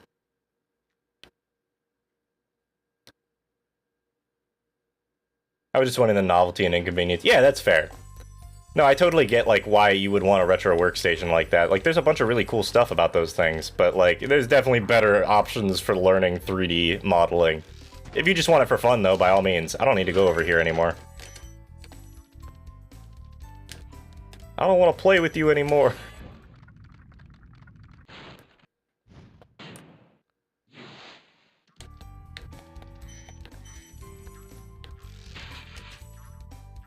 I tried to bait the early arrow, it did not work. Oh, come on. Let me up!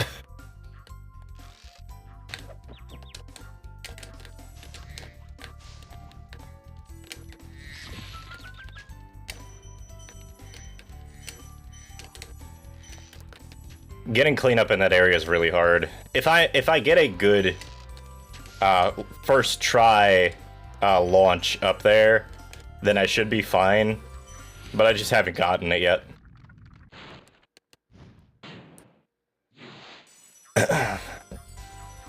What the fuck? Was I, like, stuck in the mushroom? And it just proxied me? I have never seen that.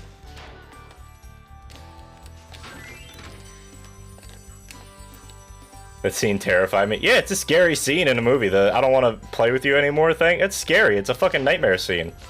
That's the point. It's a nightmare for a toy. But it's also just scary in general. I missed a turkey. And yes, we do just call them turkeys. They don't have an actual name. Almost none of the enemies in this game have real names. But we call them turkeys. Or at least those things. There's also a strat that's used in Vortex where you can get yourself way too high into the air with the turkeys by using a damage boost abuse. It's very funny, and we just call it Turkey Vader. Are you kidding me? I have not gotten that right.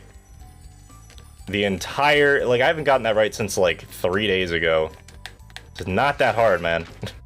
I know I can do it. I gotta be more patient with it, I think is the thing. Because I don't know how to do it perfectly every time yet. That's one of the few areas in this game that's just hard for me.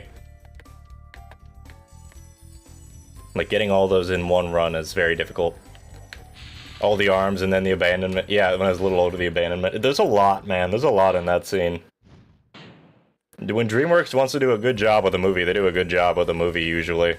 I say usually, because sometimes even if they have good intentions, the movie just turns out like crap. But most of the time, they're fine. Or, sorry, it wasn't even DreamWorks, that's Pixar. What the fuck am I talking about?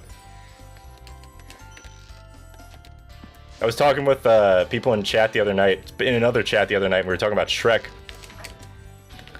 And somebody was like, is it true that they used to send DreamWorks animators to work on Shrek as punishment? And I was like, I just had to be like, yep, Shrek Gulag was a thing. It's really funny. First try, yeah, I got that. I can get the hard shit. It's never the easy stuff. Although, to be fair, I'm not doing the full strat there, because the full strat there is way harder. The full strat there involves some really ridiculous movement.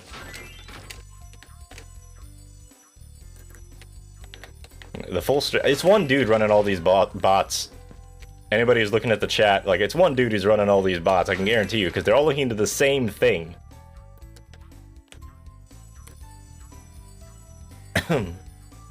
But... yeah, I can do hard strats, like, all day. But I'm not going to be doing the full Saboom route strat. The fuck was that? I'm not going to be doing the full Saboom route strat. Because that is just a really, really hard strat. If you want to see what I'm talking about, go look up what Deo says. As far as routing this level, in his 120 breakdown. He does breakdowns of basically every level in the game that he does in his world record run, and explains how a lot of the tricks work for him. That being said, Lofty Castle is a level that has like 5 different routes that are all valid and within like 30 seconds of each other. No, not Saboom. S-A-B-O-O-M. Saboom. I don't know if he deleted his YouTube channel and his VODs, but he had a, Saboom was a world record holder for a very long time. He actually his actual full username was SSBM stuff. Presumably referring to Melee. Super Smash Bros. Melee, but he's a very interesting individual. He quit speedrunning earlier, or like, I guess late last year. Because it was too mentally taxing on him. He snapped his Spyro disc in half and refused to ever stream the game again, and then streamed Spyro again the next week, and then gave up again. But he's the previous world record holder before Deo. Incredible runner. Not that Deo isn't as well. Deo's also phenomenal. Like, Deo's amazing. He's better than Saboom at this point, consistently. But, you know, Deo's been playing the game 8 years. Saboom's been playing the game probably about as long. Like, these are the old giants. Melee intimidates me. Melee is... Okay, I will tell you this. If Melee didn't hurt my hands so much, I'd play more Melee. As it is, I play Samus, and not that well. Because I don't really have anybody to practice with, unfortunately. Unfortunately, I just grew up... What the fuck is happening? I feel like I don't want to ever try it. It's not that bad, man. Genuinely, like, I could show you how to do Melee. It's not super hard. There is a if you're going into major competitive, there is a gigantic skill floor now. Because basically everybody who plays Melee now is somebody who's been playing the game for years and years. Can I get this jump? Thank you. Again, the goal is to get both of those, both this jump and the previous jump in one go. I can't do it, man. What the fuck is happening to my controller? Is my, like, hand, like, am I like, having delayed reactions? I don't know what's happening. Is this, like, lagging or something? I have no idea. Not, like, trying to blame it on anything else. I'm just trying to figure out why I can't hit it.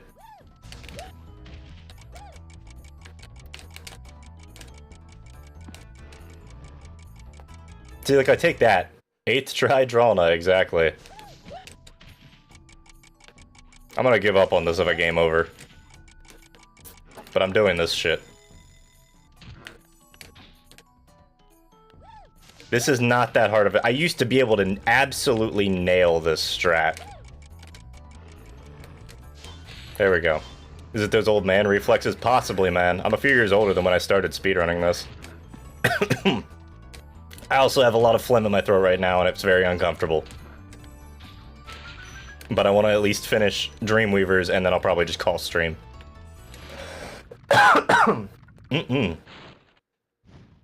Definitely need to go get a cough drop or some water or something. Fuck. Wash that shit down, go get something else to eat. It's okay, let's just finish. This is literally the last level in Dreamweavers. I can do this. That's like one of the hardest parts of the level. That and the wall glide that I keep messing up. Even though that's not hard, I'm just stupid.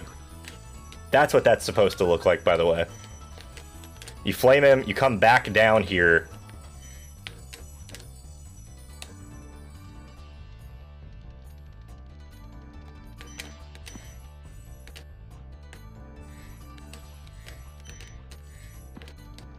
And then I completely flub everything else in the level. But that's okay.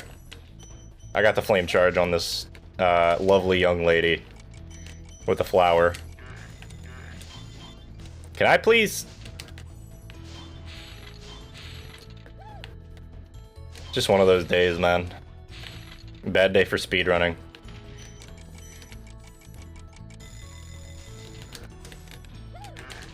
Flame missed, but somehow that worked. That was weird.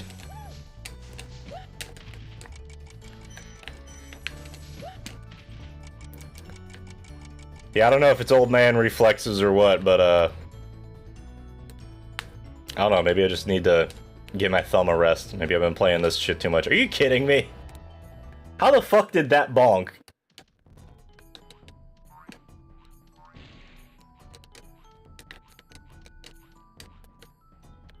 Okay. I can't even be mad at it. This is why we practice. Yeah, I think after this I'm just gonna go get some food, turn on a documentary or something, and sit around and play Granblue. Boo! Yeah. Sometimes this game's collision is... Oh, man. Oh, you know what I'll do?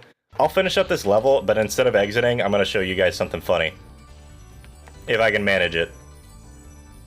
Actually, wait, can I do it anymore? No, I don't think I can. I'd have to reset. Never mind. There's a funny trick you can pull off, but I'm not gonna bother with it. That's a backup strat I could use. I just sort of did that on the fly, but that's a backup strat I could use. That was terrible. Well, okay, we're done with this. Game over. You know what? Let's just call it. I'm tired, man. I'm tired and sweaty, and this room gets hot when I stream. Alright, let's just be done with this shit. I did practice. I did good. I played a little bit of Gex. Y'all had a good time. That's what I really give a shit about.